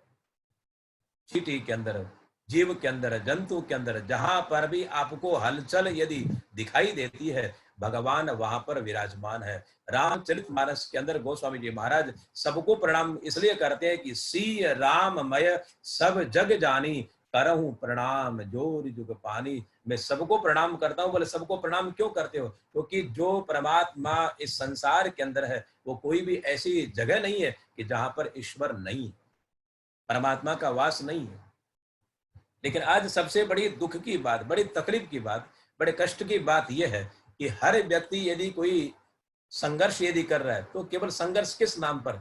धर्म के नाम पर। हम हिंदू है, हम मुस्लिम है, हम चर्च है, हम ईसाई है, हम ये है, हम वो है। लेकिन भाई मेरे, ये जितने भी जो लड़ाई झगड़ा है, ये केवल धर्म के नाम पर है। लेकिन मैं आपको थोड़ा सा एक छोटा सा उदाहरण बताता हूँ कि एक गांव के अंदर भगवान शिव का मंदिर था, बड़ा जीर्ण हो गया। तो लोगों ने विचार किया कि इस मंदिर का जीर्णोद्धार करें, इसको नया बनाएं, इसका नवीनीकरण कर दें। तो गांव के पंचायत बैठ करके ये निर्णय किया कि जो भी पैसा इसमें लगे, तो हमारे पास में इतना पैसा नहीं है कि हम इसका उद्धार कर सके। तो कुछ गांव के आसपास में जो गांव थे, उनसे चंदा इकट्ठा किया, धन राशि इकट्ठी करी। अब निर्णय किया गया कि भगवान शंकर का मंदिर हम बना रहे हैं, तो लोग सब लोग नहीं आते, क्योंकि गांव के अंदर कोई दुर्गा को मानता है, कोई मस्जिद को मानता है, कोई गुरुद्वारे को मानता है, कोई चर्च को मानता है। तो हम ऐसे भगवान का मंदिर बनाए कि इस मंदिर के अंदर सब लोग आ जावे। शंकर का मंदिर बनाया, तो मैं आपको शॉर्ट में बताऊं, भगवान शंकर का मंदिर बनाया, लेकिन गांव के लोगों की जो धारणा थी, विचारधारा क्या थी कि पूरा गांव इस स्थान के ऊपर आए और सबके मन में खुशी मिले। लेकिन वो नहीं कर पाए, क्योंकि शंकर का मंदिर बनाया तो जो शंकर के उपासक थे वो लोग आते, बाकी नहीं आते। अब शंकर भगवान का मंदिर वहां से हटा दिया, राम जी का मंदिर बना दिया। राम जी के अंदर जो उपासक थे वो दो लोग आते हैं, वो शंकर को मानने वाले वो नहीं आते। तो कहने का अर्थ है कि जितने भी हमारे सनातन धर्म के अंदर चारों तरफ देवी देवताओं की जो उपासना चलती है, सबके वहां पर मंदिर बनाए गए हैं, सब कुछ बनाया गया, लेकिन फिर भी गांव के लोग सबको इकट्ठा नहीं कर पाए, क्योंकि कुछ लोग आते कुछ लोग नहीं आते। गांव के लोगों के अंदर वो समस्या ज्यों की त्यों बनी हुई थी। उसी समय अचानक एक महात्मा, एक फकीर हाथ में लोटा, लंगोटा और सोटा, तीन वस्तु को लेकर के वहां से जा रहा था। इसको योग और संजोग बोलते हैं कि जब समस्या परमात्मा समाधान करते तो किस रूप के अंदर प्रकट होके आते हैं। तो गांव के अंदर से जा रहे थे यात्रा करते करते, गांव के लोगों ने जब साधु के तेज को जब देखा तो चरणों के अंदर जाकर के वंदन करके प्रणाम करके कहा कि महाराज, हमारे गांव के अंदर एक बहुत बड़ी जटिल समस्या बनी हुई है, इस समस्या का समाधान आप रास्ता निकाले। बोले समस्या क्या है? बोले समस्या यह है कि हम ऐसा मंदिर बनाना चाहते हैं कि संपूर्ण लोग उसके अंदर आए, गांव के अंदर जितने भी गांव का कोई भी व्यक्ति वंचित नहीं रहे, सब लोग वहां पर पहुंच जाए और उनको खुशी मिले। साधु मुस्कुराने लगे, साधु हंसने लगे, वो फकीर खिलखिला करके हंसने लगा कि संसार के अंदर ऐसी कोई भी जगह नहीं है कि जहां पर प्रत्येक व्यक्ति जाता हो, क्योंकि आज यदि लड़ाई हो रही है, झगड़ा हो रहा है, तो केवल मजहब के नाम के ऊपर हो रहा है। हम ये धर्म के हैं, हम वो धर्म के हैं। भगवान लड़ाई नहीं कराता, भगवान ईश्वर किसी से झगड़ा करने का आदेश नहीं देता, लेकिन ये मनुष्य अपनी नैतिकता के द्वारा, अपने विचार के द्वारा लड़ रहा है, संघर्ष कर रहा है। तो संत ने एक ही पूछा कि आपका विचार यही है कि संपूर्ण लोगों को आप बुलाना चाहते हो? बोला हाँ। उसके लिए क्या करना होगा कि जितने भी आपने मंदिर बनाए हैं, मूर्तियों को हटा दो और मूर्तियों को हटा करके यहाँ पर एक होटल का निर्माण कर दो, एक होटल बना दो। क्योंकि होटल बनेंगे तो वहां पर हिंदू भी आएगा, मुस्लिम भी आएगा, ईसाई भी आएगा, सब लोग संसार के लोग आएंगे। क्योंकि झगड़ा होटल में नहीं है, झगड़ा केवल धर्म के नाम पर है भाई मेरे। तो कहने का अर्थ यह है कि भगवान, मजहब है, जो भी गुरु ग्रंथ है, चर्च है, ये किसी को भी आपस में लड़ने झगड़ने की आज्ञा नहीं देता। ये तो सबको जोड़ते हैं, आपस के अंदर इकट्ठा करते हैं, सबके अंदर प्रेम की भावना देते हैं, सबको सहयोग करने की भावना देते हैं, हेल्प की भावना देते हैं। लेकिन हमारी कुछ कुरीतियां हैं, हमारी कुछ विचारधाराएं जब बदल जाती है तो व्यक्ति मजहब के नाम के ऊपर लड़ाई झगड़ा प्रारंभ कर देता है। तो भगवान वेद व्यास भागवत के अंदर कहते हैं कि मैं उस परमात्मा को वंदन करता हूं। कौन सा परमात्मा? कि वो चित रूप के अंदर संपूर्ण संसार के अंदर बैठा हुआ है, सच्चिदानंद रूपाय। कि जब इस ईश्वर को हम मान रहे हैं, वो कैसा है? पहला है सतरूप, कि वो कभी भी विनाश नहीं होता, वो कभी नष्ट नहीं होता, वो हमेशा एक जैसा बना रहता है। दूसरा रूप है भगवान का चित रूप, कि वो संपूर्ण जगत के अंदर पशु पक्षी कीट पतंग सब के अंदर है। वो कोई जगह ऐसी नहीं है कि जहां पर भगवान नहीं है। लेकिन हमारे देखने की ताकत नहीं है भाई मेरे उस परमात्मा को। उस ईश्वर को हम देख नहीं सकते, उस ईश्वर का अनुभव किया जा सकता है। काफी लोग कथा जब करते हैं तो लोग कहते हैं कि महाराज जी आपने भगवान को देखा है? मैंने कहा भगवान देखने की चीज नहीं है। यदि कोई आम हो, कोई सेब हो, कोई अमरूद हो, कोई वस्तु हो, तो वो तो देखी जा सकती है, लेकिन भगवान को इन आंखों के द्वारा देखा नहीं जा सकता है। ना आज तक किसी ने देखा है, ना देखा जाएगा, ना कभी आज तक देखा गया है। क्या भगवान को नहीं देख सकते? बोले नहीं देख सकते। क्या बात करें? मैंने कहा बिल्कुल सही कह रहा हूं। भगवान को आज तक कोई देख नहीं पाया है, और देख वही पाया है कि जिसको भगवान ने अपने आप को दिखाना चाहा है, वही भगवान को देख पाया है। मैं एक उदाहरण के लिए, आपको एग्जाम्पल के लिए छोटी सी बात बताता हूँ कि जैसे हम रात्रि के समय ड्राइविंग कर रहे हैं, सामने से जो लाइट आ रही है, उस लाइट के अंदर आने के बाद में हमारे आंख के ऊपर इतना कालापन छा जाता है कि हम देख नहीं पाते कि सामने वाला कौन है, कौन सी गाड़ी आ रही है। सूर्य नारायण के सामने, सूर्य भगवान के सामने जब हम थोड़े से समय के लिए देखते हैं तो हम भगवान सूर्य का दर्शन करना चाहते हैं, लेकिन दर्शन नहीं करना चाहते हैं, लेकिन आंख के ऊपर अंधेरा छा जाता है, आंखें बंद हो जाती है, क्योंकि इतनी रोशनी है, इतना प्रकाश है, इतनी तेजस्विता है कि हम प्रयास करके, कोशिश करके भी भगवान सूर्य का जिस प्रकार दर्शन करना चाहते हैं लेकिन कर नहीं सकते, क्योंकि वो प्रकाश है, जो उजाला है, वो हमारे आंखों के अंदर वो ताकत नहीं है उसको हम सहन कर सके। उसी प्रकार भगवान का जो रूप है वो तेज रूप है। उस ईश्वर के तेज रूप को इन छोटी आंखों के द्वारा देखा नहीं जा सकता। तो कैसे देखते? उसका अनुभव होता है, उसका रियलाइज होता है, भीतर परमात्मा का अंदर से भाव प्रकट होता है। उस परमात्मा को बाहर की आंखों के द्वारा नहीं देखा जा सकता। गीता का 11वां अध्याय, भगवान श्री कृष्ण ने गीता के 11वें अध्याय के अंदर अपना विश्व रूप का दर्शन कराया, यानी विराट रूप दिखाया कि अर्जुन तो मुझे अपना बुआ का लड़का भाई मानता है, लेकिन मैं तेरा केवल भाई नहीं हूं, मैं तुझे युद्ध की जो प्रेरणा दे रहा हूं, मैं कौन हूं। तो अपना परिचय भगवान श्री कृष्ण ने अर्जुन को कराया, यानी विराट रूप दिखाया। भगवान कहते कि मुझे तू देखना चाहता है, मुझे तू जानना चाहता है तो देख, लेकिन ध्यान देना कि जो तेरे पास में जो आंख है ना, इन आंख के द्वारा तू मुझे देख नहीं पाएगा। मैं तुझे अपने देखने के लिए एक दिव्य नजर दे रहा हूं, दृष्टि दे रहा हूं कि जिसके द्वारा तू मुझे देख सकता है। दिव्यम ददामि ते चक्षु पश्य मे योगमेश्वरम, गीता का 11वां अध्याय का श्लोक है। दिव्यम ददामि ते चक्षु पश्य मे योगमेश्वरम, तू मेरे ऐश्वर्य को देखना चाहता है, मेरी सत्ता को, मेरे शक्ति को, मेरे पावर को तू देखना चाहता है अर्जुन। तो इन आंखों के द्वारा मेरा पावर तुझे नहीं दिखेगा, क्योंकि चकाचौंध हो जाएगा, आंखें बंद हो जाएगी। तो भगवान ने दिव्य शक्ति यानी आंखों के अंदर वो ताकत भगवान ने दी है, जिस ताकत के द्वारा अर्जुन ने भगवान के उस विश्व रूप विराट रूप का दर्शन कर पाया। तो कहने का अर्थ है कि भगवान के रूप को हम देख नहीं सकते, लेकिन भगवान कहाँ है? चींटी के अंदर, जीव के अंदर, जंतु के अंदर। कोई भी ऐसी जगह नहीं है कि जहां पर हम भगवान को देख नहीं सकते, लेकिन बस हमारी नजर ऐसी बनानी है, हमारे को दृष्टि ऐसी बनानी है कि भगवान सब जगह है। सीय राममय सब जग जानी, करो प्रणाम जोर जुग पानी। एक गीता के अंदर, भागवत के अंदर एक शब्द आता है कि विद्या विनय संपन्ने ब्राह्मणे गविहस्तनि सुनि चैव स्वपाके च पंडितः समदर्शिन। पंडित शब्द का अर्थ क्या है? गीता के अंदर, भागवत के अंदर पंडित शब्द का अर्थ वो नहीं है कि जो तिलक लगा रहा है, जिन्होंने भगवा कपड़ा पहन रखा है, कि जिन्होंने माला पहन रखी है, जटाएं धारण कर रखी है। पंडित शब्द का अर्थ किसी जाति से नहीं है, किसी मजहब से नहीं है। पंडित शब्द का अर्थ है ज्ञान। जिस व्यक्ति को ज्ञान है, कौन सा ज्ञान? विद्या विनय संपन्ने ब्राह्मणे गवि हस्तिनि सुनि चैव स्वपाके च पंडितः समदर्शिन है। पंडित शब्द का अर्थ है कि जिसकी नजर समदर्शी बन चुकी है, जो अपने मजहब के अंदर जिस अल्लाह को, जिस गुरुद्वारे को, जिस चर्च में जाकर के भगवान को जो देखता है, वो केवल वहां तक नहीं देखता, चार उससे बाहर आने के बाद में वो उसको देखता, उसका नाम पंडित है। पंडितः समदर्शिन है, जिसकी नजर समदर्शी बन चुकी है, वो अपनी नजर के अंदर उसमें भेद नहीं है, उसका नाम पंडित है। आजकल हमने पंडित शब्द का कचरा कर दिया, धोबी आ रहा है, ये पंडित, भाजी बेचने वाला, सब्जी बेचने वाला, दूध बेचने वाला, ये सब पंडित बन गए। लेकिन भाई मेरे, जब भी आप शब्द का कोई यूज करो, उस शब्द को पहले देखो कि हम क्या बोल रहे हैं, कि पंडित शब्द का अर्थ क्या है। दूध बेचने वाला पंडित बन गया, सब्जी बेचने वाला यदि पंडित बन गया, प्रेस करने वाला जो धोबी है वो यदि पंडित बन गया, तो भाई मेरे इन शब्दों, क्योंकि शब्दों का बहुत प्रभाव है हमारे जीवन के अंदर। शब्द ब्रह्म पर ब्रह्म, शब्द ही ब्रह्म है।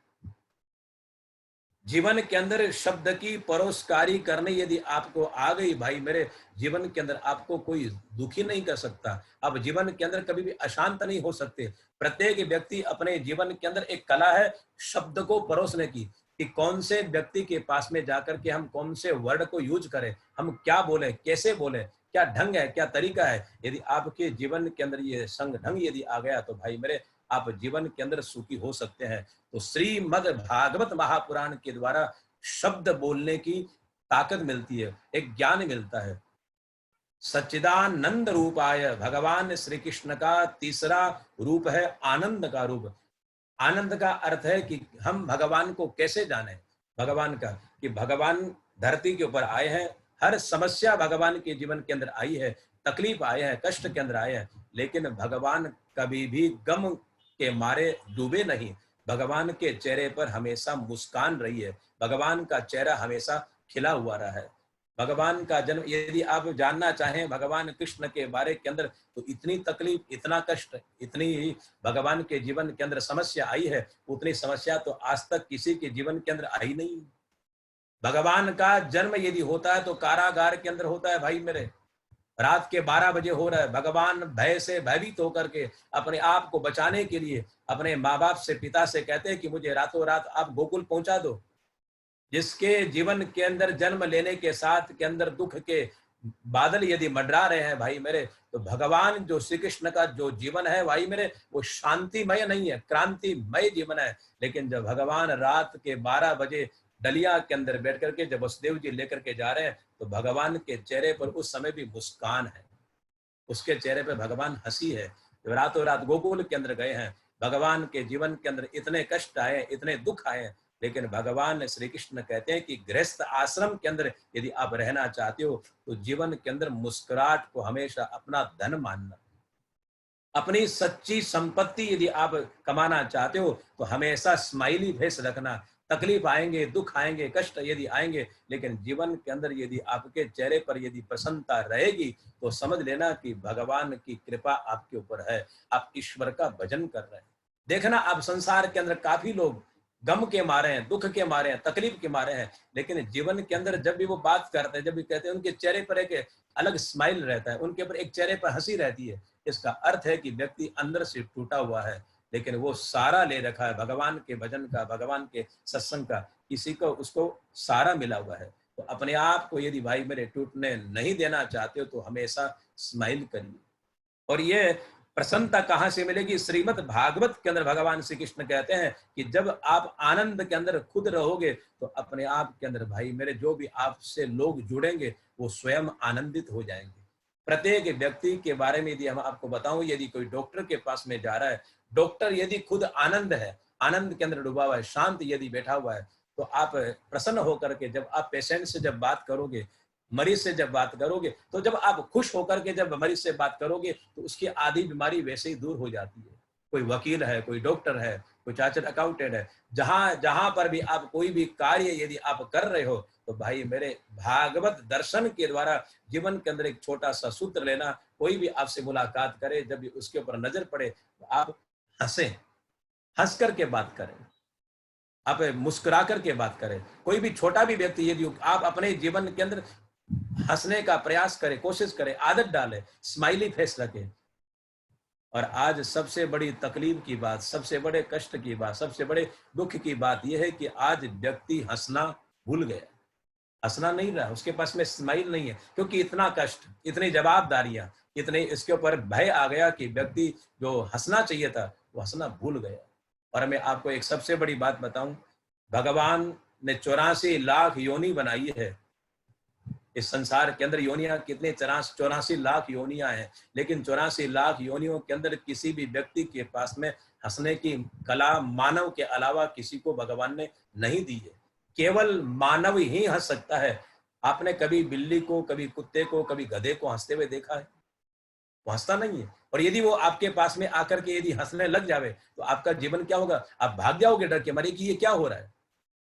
केवल मनुष्य के पास में हंसने की कला दी है। और भाई मेरे, मनुष्य अपने जवाबदारियों को निभाता हुआ, अपने परिवार के अंदर कष्ट पाता हुआ, अपने चेहरे पर जो स्माइल थी, भगवान श्री कृष्ण का यदि आप सार यदि जीवन के अंदर लेना चाहते हो तो भगवान श्री कृष्ण का नाम है सच्चिदानंद घन, आनंद सिंधु भगवान का नाम है। आप अपने जीवन के अंदर आनंद में रहिए। तकलीफ आ रही है, जा रही है, कष्ट, लेकिन आप अपने व्यवहार को, अपने नेचर को, अपने चेहरे के ऊपर जो स्माइल है उसको मत हटाइए, चेहरे पर प्रसन्नता रखिए। धन्यवाद देना होगा इन फोटोग्राफरों को जो फोटो ले रहे हैं। वो आने के बाद में यही कहते हैं प्लीज स्माइल, कि थोड़ा सा मुस्कुराइए। जब भी फोटो लेते हैं कि अच्छा पोज लेना चाहते हैं, अच्छी वो फोटो आपके लेना चाहते हैं, तो कुछ समय के लिए व्यक्ति बनावटी हंसी लेकर के, एक नकली हंसी लेकर के वो फोटो अपना ग्राफ देता है। लेकिन जब हम उस फोटो को यदि देखते हैं तो हमारे को खुद को अच्छा लगता है कि मेरी जो फोटो आई कितनी सुंदर है, कितनी अच्छी फोटो है। तो जब 1 मिनट के लिए, आप एक क्षण के लिए जब मुस्कुराते हो तो आपकी इतनी अच्छी फोटो आ सकती है। तो भाई मेरे, आप जिंदगी के अंदर मुस्कुराते रहोगे तो आपका जीवन कितना सुखमय बन जाएगा, कितना आनंदमय बन जाएगा है? जीवन के अंदर मुस्कुरा करके धरती पर जो भी आप कार्य करोगे उस कार्य के अंदर 4 चांद लग जाएंगे। कोई भी कार्य धरती का ऐसा नहीं होगा कि आपको बिल्कुल भार बनेगा, लेकिन आप हंस करके, मुस्कुरा करके उस समय को यदि आप निकाल दो, क्योंकि ये तो सत्य है, कर्म करे का दंड है सब काऊ को होए, ज्ञानी काटे ज्ञान से पापी काटे रो। चाहे महात्मा हो, चाहे साधु हो, संत हो, धरती के ऊपर जो व्यक्ति ने जन्म लिया है, प्रत्येक व्यक्ति के जीवन के अंदर कर्म का फल भुगतना पड़ता है। भाई मेरे, कोई भी अपने कर्म से वंचित नहीं रहता। ज्ञानी काटे जब दुख का समय आता है, जो ज्ञानी है, जो पढ़े लिखे लोग हैं, जो अनुभवी लोग हैं, वो थोड़ा सा धैर्य धारण करके अपने उस कष्ट के समय को बिता देते हैं। वो हाय तौबा नहीं करते, मेरे ऊपर तकलीफ आ गई, मेरे पर कष्ट आ गया। वो चेहरे पर हंसी है, लेकिन भीतर से दुख का समय है, वो शनै शनै उसको धीरे धीरे काट देते हैं। लेकिन जो अज्ञानी है, जिनको नॉलेज नहीं है, मेरे साथ में ये तकलीफ हो गई, मेरे साथ में ये हो गया, मेरे साथ में वो हो गया, वो अपने बवंडर कर देता है। तो जीवन के अंदर तकलीफ ज्ञानी के अंदर पास में आती है, अज्ञानी के पास में आती है। लेकिन दोनों के अंदर भेद क्या है? एक जाहिर कर देता है अपने तकलीफ को, और एक छिपा करके अपने उस समय को निकाल देता है। क्योंकि उस तकलीफ जो आई है भाई, वो तो भुगतना ही पड़ेगा। उस कष्ट से आपको काटना ही पड़ेगा, कोई भी आपको उससे दूर नहीं कर सकता। जब काटना ही है तो रो करके क्यों, हंस करके, मुस्कुरा करके। भगवान कृष्ण कहते हैं कि मेरे जीवन के अंदर इतनी समस्या आई है, लेकिन मैंने जीवन के अंदर शांति रखी। अपने आप के भीतर शांति यदि रखोगे, जीवन के अंदर आनंद यदि रखोगे, तो भागवत सार के द्वारा, गीता के द्वारा आप भाई मेरे जीवन के अंदर आनंद ले सकते हो। तो सच्चिदानंद रूपाय विश्वोत्पत्त्यादि हेतवे, भगवान कौन है जिनको हम वंदन करें कि संपूर्ण विश्व का पालन कर रहा है, संपूर्ण विश्व को रच रहा है। भगवान शंकर के द्वारा जो संहार करा रहा है, ये कौन? विश्वोत्पत्त्यादि हेतवे तापत्रय विनाशाय, तीनों प्रकार के दुख को दूर करने की क्षमता जिस परमात्मा के अंदर है, उस परमात्मा श्री कृष्ण को हम प्रणाम करते हैं। 3 प्रकार के दुख भगवान के चरणों में नमन करने से दूर हो जाते हैं। तापत्रय विनाशाय श्री कृष्णाय वयम नमः। हम केवल कृष्ण को प्रणाम नहीं कर रहे हैं, शब्द है श्री कृष्णाय वयम नमः। भागवत के प्रथम श्लोक यह लिखा है महात्म्य के अंदर, श्री कृष्णाय। श्री का अर्थ है राधा, क्योंकि जो शक्ति के बिना पुरुष का कोई भी महत्व नहीं है भाई मेरे। आज समाज के अंदर आप जहां पर भी देखोगे तो शब्द सबसे पहले पिता माता नहीं आता, माता पिता आता है, सीता राम आता है, राधा कृष्ण आता है, भवानी शंकर आता है। शक्ति पहले आती है और शक्तिवान बाद में आता है। तो पहले श्री कृष्णाय वयम नमः, श्री का अर्थ है राधा, कृष्ण का अर्थ है कृष्ण। तो आइए आज भागवत दर्शन के अंदर भागवत भगवान को वंदन करें, प्रणाम करें। आज समय हो चुका है प्रश्न पूछने का, आइए भाव श्रद्धा से सुने, पूछें। जी बहुत बहुत धन्यवाद, कोटि कोटि नमन। और बहुत ही सुंदर तरीके से आपने जो विस्तृत जानकारी दी, क्योंकि ये जो पुराण है ये अपने आप में बहुत विशाल है और इसको 1 घंटे में पूरे संकलन को समझना थोड़ा सा मुश्किल है। बट हमारे काफी श्रोताओं के कुछ प्रश्न हैं, तो पंडित जी मैं सोच रहा था कि उन प्रश्नों को भी अगर ले लिया जाए। तो हाँ जी, बोलिए। एक हमारे श्रोता है, उन्होंने एक प्रश्न किया है कि पंडित जी आज के तकलीफों को, जो आज की समस्या चल रही है, इस समस्या और इस तकलीफ को भगवत दर्शन के माध्यम से कैसे सॉल्व किया जा सकता है, इसका निवारण कैसे आ सकता है, कैसे अपने मन में शांति लाई जा सकती है, कैसे इसको हम समझ सकते हैं? थोड़ा सा इस बारे में बताइए।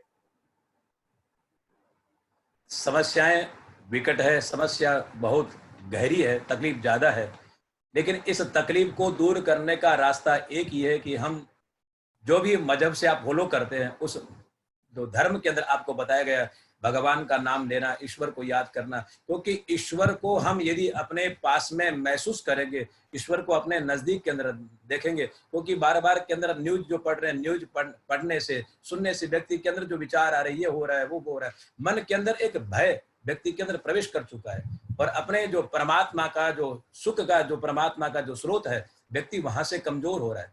न्यूज को, समाचार को सुनिए, बिल्कुल सुनिए, लेकिन आप अपने आप को वहां से हटाइए मत। आप बस भगवान से अपने परिवार के लिए प्रार्थना करिए, अगल बगल के लिए प्रार्थना करिए। हमारे भागवत के अंदर प्रार्थना है कि सर्वे भवन्तु सुखिनः, सर्वे सन्तु निरामया, सर्वे भद्राणि पश्यन्तु मा कश्चित् दुःख भाग्भवेत्। भगवान का यदि स्मरण रखेंगे, भगवान को यदि याद रखेंगे, तो जितनी भी समस्या आई है, ये कोई समस्या तो नई नहीं है। समस्या हर युग के अंदर आती है, हर समय आती है, और जो समस्या उत्पन्न हुई है उस समस्या का समाधान भी है। यदि कोई बीमारी लगी है शरीर के अंदर तो बीमारी उत्पन्न होने से पहले ही उसकी दवा बन चुकी है, लेकिन वो दवा कब आने वाली है, कब आएगी, क्योंकि जो तकलीफ है उस तकलीफ का समाधान पहले बन चुका है। लेकिन अब कौन से डॉक्टर्स के द्वारा, किस रिसर्च व्यक्ति के द्वारा वो चीज सामने आएगी। ये बात सत्य है कि जहां पर दुख है तो उस वो दुख को मिटाने की भी तकलीफ को मिटाने की वहां पर साधन है। तो हम ईश्वर का स्मरण करें, जितना हो सके जाप करें, उसका चिंतन करें, तो जो हमारे ऊपर जो समस्या हावी हो रही है उसको हावी नहीं होने दें। हमेशा प्रसन्न रह करके, पॉजिटिव भाव लेकर के अपने परिवार के लिए, और जब भी रात्रि के समय सोते समय भगवान से प्रार्थना करें कि कितना भयावना वातावरण है, अगल में सुन रहे, बगल में सुन रहे, लेकिन हे परमात्मा, हे गॉड, हे मेरे मालिक, आपकी कितनी बड़ी अनुकंपा है, कितनी बड़ी कृपा है कि मेरा परिवार सेफ है, मेरा परिवार स्वस्थ है, मेरा परिवार बिल्कुल सुखी है। तो भगवान को धन्यवाद दीजिए, सोने के पहले भगवान को थैंक्स बोलिए। हाँ त्रिपाठी जी। जी, और एक श्रोता हमारे जानना चाहते हैं कि अच्छाई और बुराई, गलत और ठीक जो रास्ता है, हम अपने आप को कैसे रोक सकते हैं, कैसे कंट्रोल करें, कैसे अपने आप को संभालें कि हम गलत रास्ते की तरफ न जाएं, हम हमेशा सत्य मार्ग पे, सच्चे मार्ग पे चलें, इसके बारे में। ईश्वर का यदि आप ध्यान करेंगे, ईश्वर को यदि साथ में लेकर के चलेंगे, पहले भी इस प्रश्न पर चर्चा हो चुकी है कि हम यदि परमात्मा को लेकर के यदि चलेंगे तो ये मैं सत्य कहता हूं कि कभी भी आप गलत कार्य नहीं करोगे। यदि आप अपनी इंद्रियों के वशीभूत हो गए, काम को पूरा यदि करना है तो काम को पूरा करने के लिए आप अपने कंट्रोल को खो देंगे, अपने नियत को खराब कर लेंगे।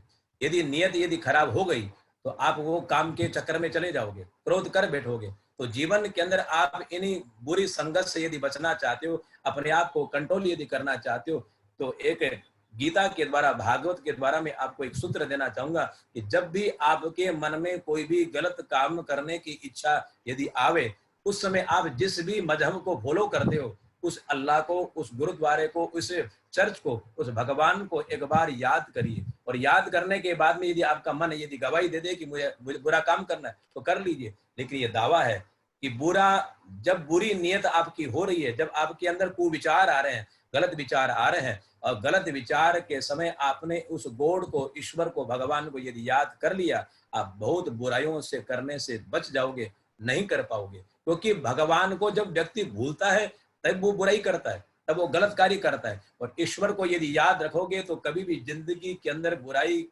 से बच जाओगे और अच्छे सुमार्ग पर जाओगे। हाँ त्रिपाठी जी। पंडित जी, और एक श्रोता का प्रश्न, बड़ा अच्छा प्रश्न है कि आपने जैसे अभी कहा कि हमारे अंदर भगवान है, सच्चिदानंद है, तो फिर हम मंदिर क्यों जाते हैं ईश्वर को ढूंढने के लिए? हम मंदिर में ईश्वर को क्यों चाहते हैं कि ये है, और फिर हम उसी के लिए हम इतने सारे विवाद और इतनी चीजें क्यों होती है? तो बड़ा अच्छा प्रश्न है। हाँ जी, बड़ा सुंदर प्रश्न है। भगवान मंदिर में है, मस्जिद के अंदर, गुरुद्वारे के अंदर हर व्यक्ति चर्च में जाता है भगवान से मिलने के लिए, भगवान से मुलाकात करने के लिए। और केवल जाता ही नहीं है, अपने आप को वो बड़ा शकुन उसको मिलता है, शांति मिलती है, बड़ा सुख मिलता है उस व्यक्ति को। क्योंकि मंदिर में, मस्जिद में, गुरुद्वारे में, चर्च में जाने के बाद के अंदर यदि व्यक्ति को कुछ नहीं मिले तो व्यक्ति एक दिन जाएगा, दूसरे दिन नहीं जाएगा। यदि भगवान के मंदिर में, मस्जिद, गुरुद्वारे में यदि व्यक्ति जा रहा है, इसका अर्थ है कि उस व्यक्ति को वहां से कुछ मिल रहा है, कुछ वो लेकर के आ रहा है।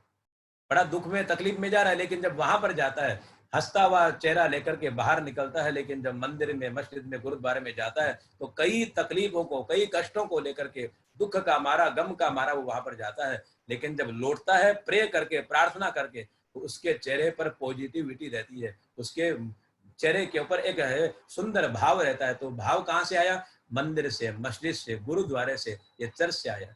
भगवान को मंदिर में ही क्यों माने, ये इस प्रश्न का जवाब मैं आपको दे रहा हूं कि जिस प्रकार संपूर्ण धरती के ऊपर हवा चल रही है, जैसे ये जो वातावरण बना हुआ, गर्मी का वातावरण, चारों तरफ गर्मी पड़ रही है, तब तपाती धूप पड़ रही है। लेकिन आप तब तपाती धूप के अंदर यदि उसे आप हवा का यदि आनंद लेना चाहें कि हवा ठंडी चल रही है, लेकिन वो ठंडी हवा का आपको आनंद नहीं मिल रहा है, उसका सुख नहीं मिल रहा, उसको शकुन नहीं मिल रहा, क्योंकि हवा तो चल रही है, लेकिन ऊपर से सूर्य इतना तप रहा है कि आपके संपूर्ण शरीर के ऊपर पसीना ही पसीना आ गया। आप यदि वास्तव के अंदर यदि आप उस ठंडी छाया का आनंद लेना चाहते हो, जो हवा बह रही है दुनिया के अंदर, उस हवा को महसूस यदि करना चाहते हो, तो आपको प्रयास करके, कोशिश करके किसी पेड़ के नीचे आपको जाना होगा। और जैसे ही आप पेड़ के नीचे जाकर के बैठोगे, ठंडी छांव के अंदर, छाया पेड़ के नीचे जाने के बाद में मिलेगी, लेकिन जो आपको जो हवा जो महसूस हो रही है, जो आपको सुकून मिला है, जो शांति मिली है, वो पेड़ के नीचे जाने के बाद में ही आपको भाई मेरे मिलेगी।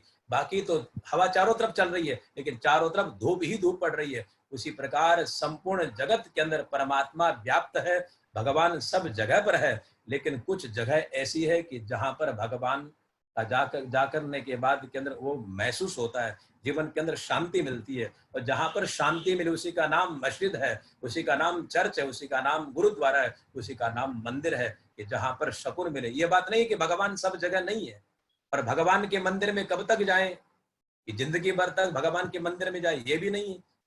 आपने प्रश्न नहीं किया, लेकिन मैं प्रश्न के अंदर से प्रश्न आपको उत्तर जवाब दे रहा हूं कि भगवान के मंदिर में, मस्जिद में, गुरुद्वारे में, चर्च में कब तक जाएं, कि जब तक आप भगवान को अपने हृदय के अंदर जब तक महसूस नहीं करोगे, तब तक आपको वहां पर यात्रा करनी पड़ेगी। और जिस दिन आपकी यात्रा पूर्ण हो गई कि मंदिर के अंदर और मेरे हृदय में बैठा हुआ परमात्मा अलग नहीं है, मंदिर वाला भगवान ही मेरे यहाँ पर है। इसलिए मैं कथा के अंदर कई बार कहता हूं कि जब भी आप मंदिर के अंदर जाओ, भगवान से मांगने के लिए मत जाओ, भगवान को निमंत्रण देने के लिए जाओ कि हे परमात्मा, हे मेरे गोविंद, हे मेरे ठाकुर, जिस भी आप धर्म से फॉलो करते हो, गुरुद्वारे में जाते हो, चर्च में जाते हो, भगवान से यही प्रार्थना करो, मैं रोज तेरे दरबार पर माथा टेकने के लिए आता हूँ, कितने वर्षों से आ रहा हूँ, और मैं केवल अकेला नहीं आता, मेरा परिवार भी आ रहा है।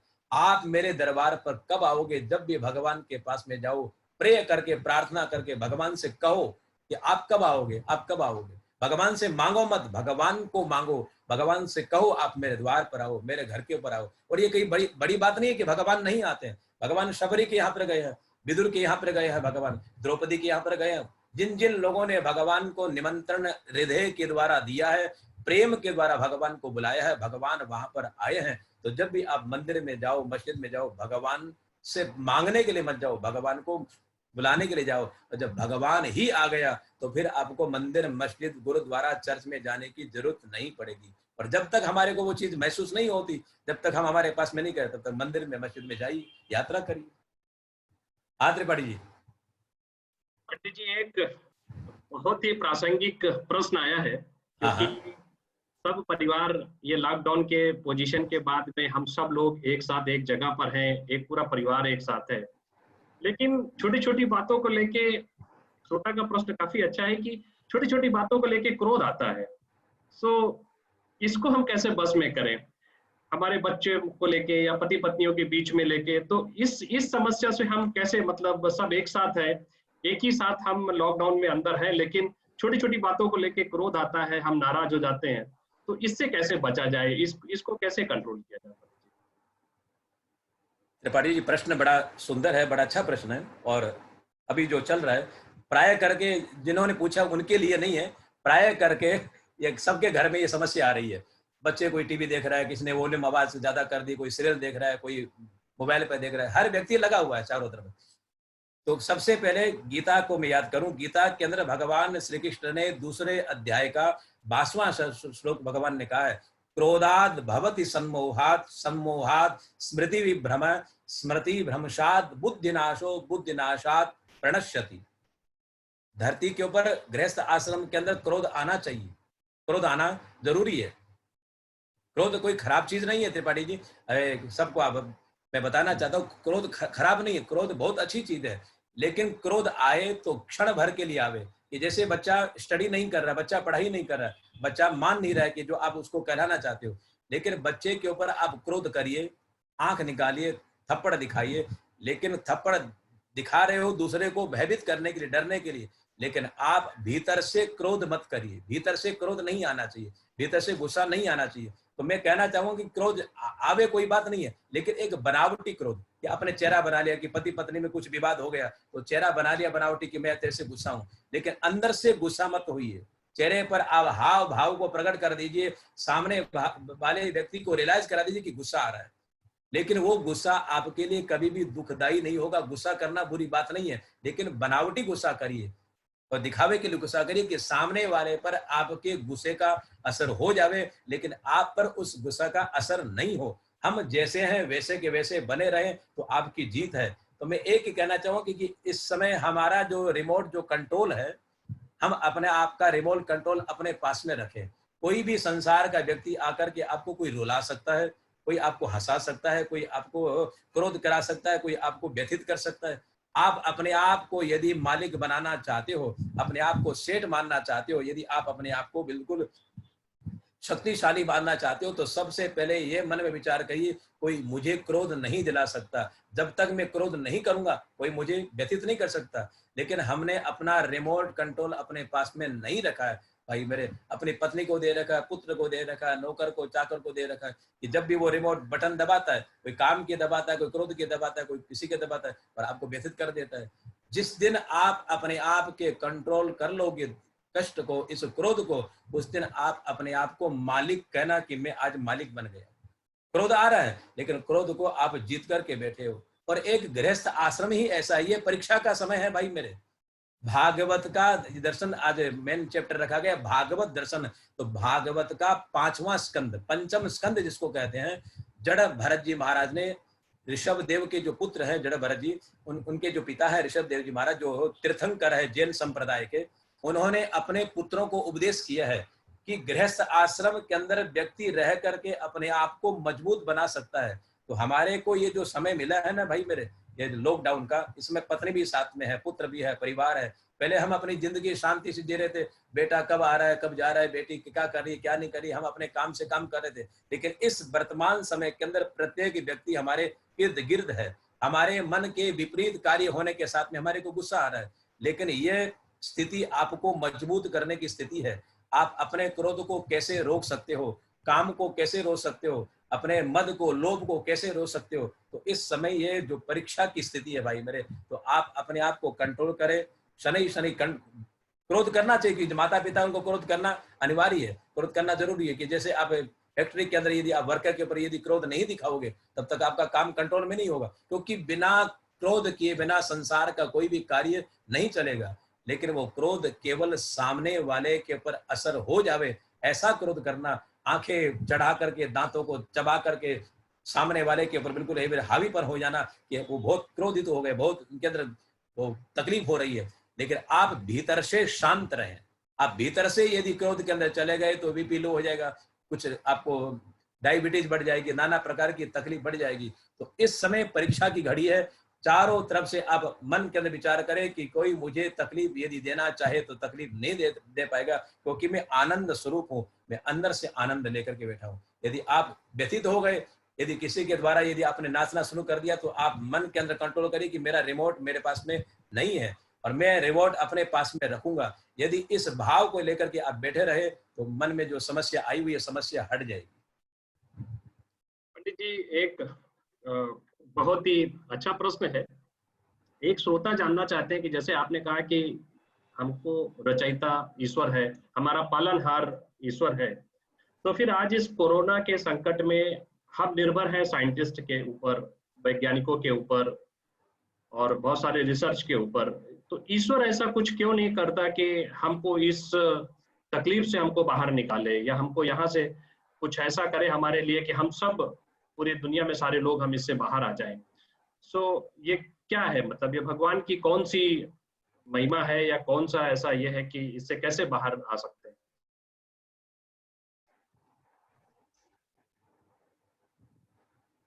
एक शास्त्र का नियम है त्रिपाठी जी कि जब भगवान इस धरती के भार को जब दूर करता है, इसको बोलते हैं प्रकृति प्रकोप, शास्त्र की भाषा का एक प्रकृति प्रकोप। जैसे महाबीमारी इसको कहते हैं, कभी प्रलय आ गया, कभी सुनामी आ गई, कभी भूकंप आ गया। तो ये मनुष्य के द्वारा रची हुई समस्या नहीं है, ये परमात्मा के द्वारा ही रची हुई समस्या है। ये समस्या जगत के अंदर क्यों आती है कि जब धरती के ऊपर पाप ज्यादा बढ़ जाता है, जब संसार के अंदर धरती के ऊपर जब बोझा अधिक हो जाता है, तो भगवान किसी किसी को निमित्त बना करके लोगों को वहां से हटा रहे हैं, मार रहे हैं, हटा रहे हैं। तो भगवान शंकर का नाम मृत्युंजय है। आपने अपने सुना है कि ब्रह्मा जी महाराज सृष्टि के रचयिता है, और एक ब्रह्मा जो विष्णु है जो संसार के पालन करने वाले हैं, और भगवान शंकर मृत्यु के देवता है। तो काफी लोग प्रश्न करते हैं कि भगवान शंकर मृत्यु के देवता है, भगवान मारते क्यों हैं? इसकी क्या फिलोसफी, क्या आज भगवान नहीं मार रहे हैं?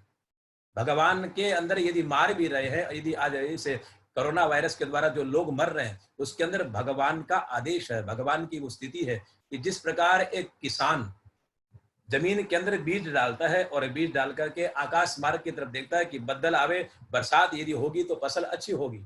बीज डाला, डालने वाला कौन? किसान है। फसल जब उग करके आ गई तो उसके चारों तरफ वो रक्षा करता है कि कोई भेड़ बकरी गाय पशु आकर के मेरी जो बनाई हुई फसल है उसको कोई नष्ट नहीं कर देवे।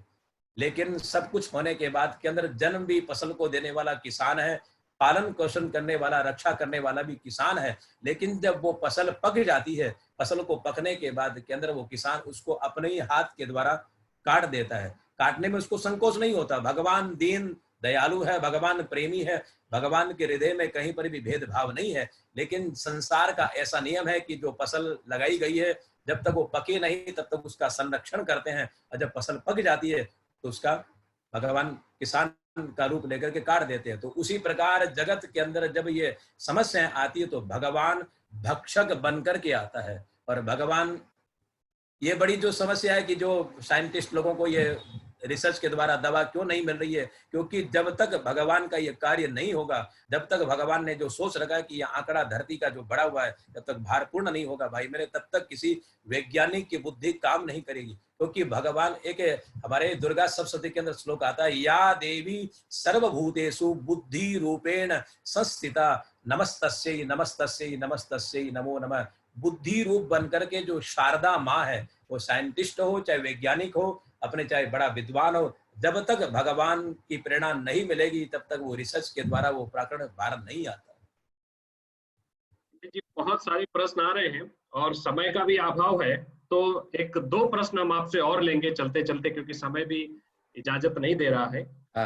एक प्रश्न बहुत अच्छा है कि हम जीवन मरण के चक्र से कैसे मुक्त हो सकते हैं? हम इस चक्र से बाहर कैसे निकल सकते हैं? ये मोक्ष का साधन क्या है?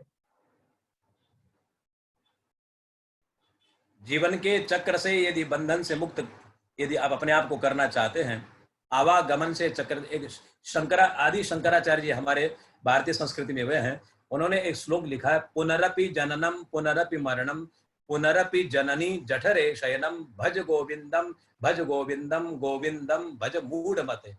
तो मोक्ष प्राप्त करने के लिए आपको व्यापार बंद नहीं करना है, फैक्ट्री में जाना बंद नहीं करना, ऑफिस में जाना बंद नहीं करना है। आप जहां पर भी है बिल्कुल आप अपने आप को वैसे के वैसे बना करके रखिए, हर काम आप जीवन के अंदर करिए, लेकिन मन के अंदर विचार करना कि मुझे मोक्ष प्राप्त करना है, मुझे मुक्ति प्राप्त करनी है, मुझे माँ के गर्भ के अंदर वापस जन्म लेकर के नहीं आना है।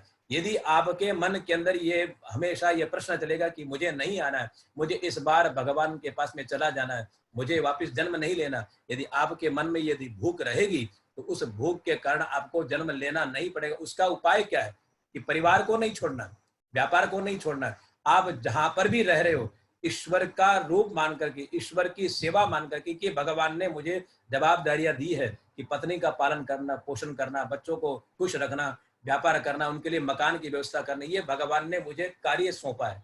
लेकिन कार्य को सौंप करके आप बिल्कुल वहां पर लिप्त मत होइए कि तू इसमें चला जा, तो उसको अपने आप से बाहर लेकर के आओ।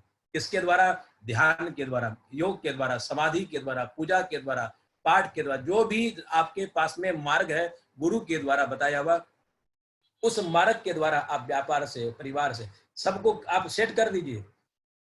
एक पिता ने साधु से बड़ा एक सुंदर प्रश्न किया कि मुझे ऐसा कोई उपाय बताइए कि बिल्कुल लक्ष्मी मेरे पास में आ जाए, क्योंकि महाराज लक्ष्मी यदि जीवन के अंदर यदि आ जाती है तो संपूर्ण जितने भी दुख है वो हमेशा हमेशा के लिए दूर हो जाते हैं। तो साधु के 12 प्रश्न जब पूछा गया गृहस्थ के द्वारा, तो साधु ने सेठ जी को एक मंत्र दीजिए कि आप इस मंत्र का जाप करोगे तो लक्ष्मी आपके घर में धन की बरसात होगी। इस प्रकार पेड़ को हिलाते हो तो पत्ते झड़ते हैं अपने आप, उसी प्रकार इस मंत्र का जैसे जैसे आप जाप करोगे, लक्ष्मी की बौछार आपके जीवन के अंदर होगी।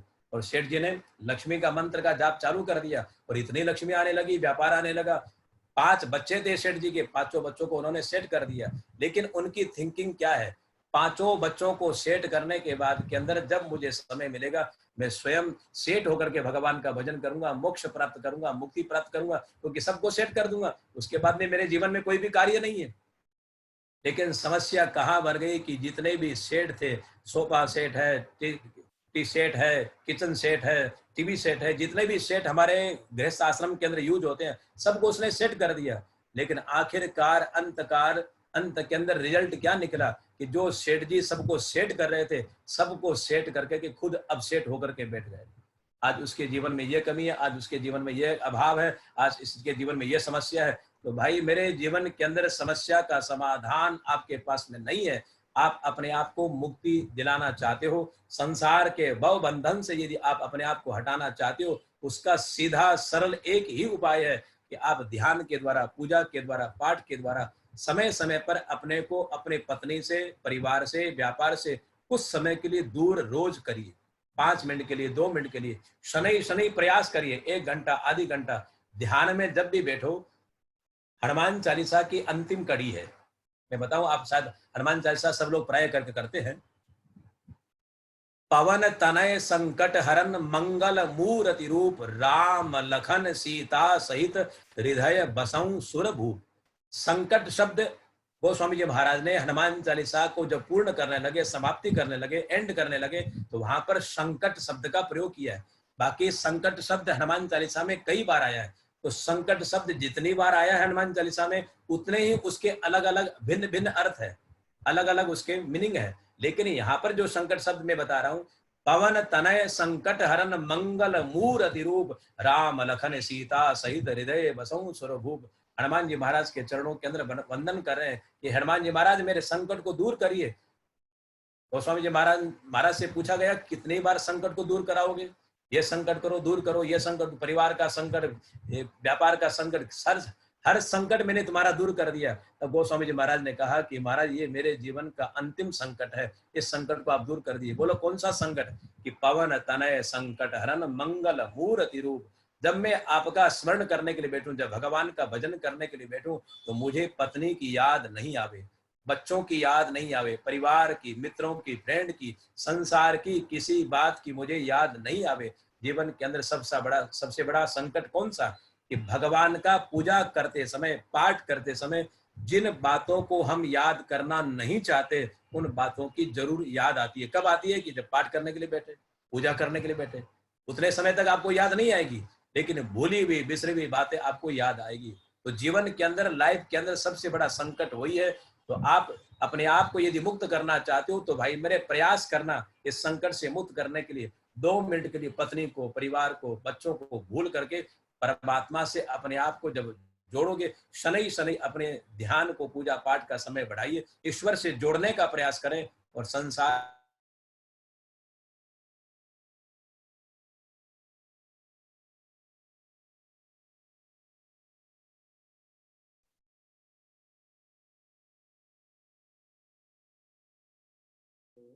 शायद पंडित जी का संपर्क हमारे से टूट गया है कुछ टेक्निकल कारण की वजह से, लेकिन समय भी अभी समाप्त है जो हमारे साथ, और हमने काफी अच्छा ज्ञान और नॉलेज यहाँ से पंडित जी ने जो हमको दिया। तो हम सब श्रोताओं को और सारे हमारे जो अजंता के हमारे फैमिली मेंबर्स हैं, पंडित जी वापस आ गए हैं। पंडित जी आपकी बात अधूरी रह गई थी। हाँ जी, तो आप इसको कहना चाहेंगे, बिकॉज समय का भी हाँ, समय मैं यही कहना चाहूंगा कि आप यदि चाहते हो तो अपने आप को थोड़ा थोड़ा भगवान से जोड़ करके रखे। जब भी समय मिले 2 मिनट के लिए, 1 मिनट के लिए भगवान से जोड़ करके रखोगे और उस समय को बढ़ाते जाइए। धीरे धीरे अटैचमेंट परिवार से कम हो और ईश्वर से ज्यादा हो, तो मुक्ति आपके हाथ में होगी। हाँ जी पंडित। बहुत बहुत सुंदर पंडित जी, और बहुत ही आनंद आया, और बहुत बहुत धन्यवाद पंडित जी आपका हम सब लोगों की तरफ से आपको कोटि कोटि नमन पंडित जी। खुश रहिए, आनंद करिए। और बहुत ही आनंददायक सेशन था आपका, and I'm sure everybody must have enjoyed and benefited from this session. अगर हम सारे लोग ये सारी चीजों को प्रैक्टिस करें जो अभी पंडित जी ने हमको बताया है, so I'm sure this will definitely help you to live a blissful and balanced life. So once again, I thank Pandit ji for your soulful talk, and I thank everyone, to all my agentites and their family members, to attending this session. Once again, thank you very much, and wish you all the very best. Stay safe, stay healthy. Thank you. Radhe Radhe Radhe Radhe Radhe. Radhe Radhe.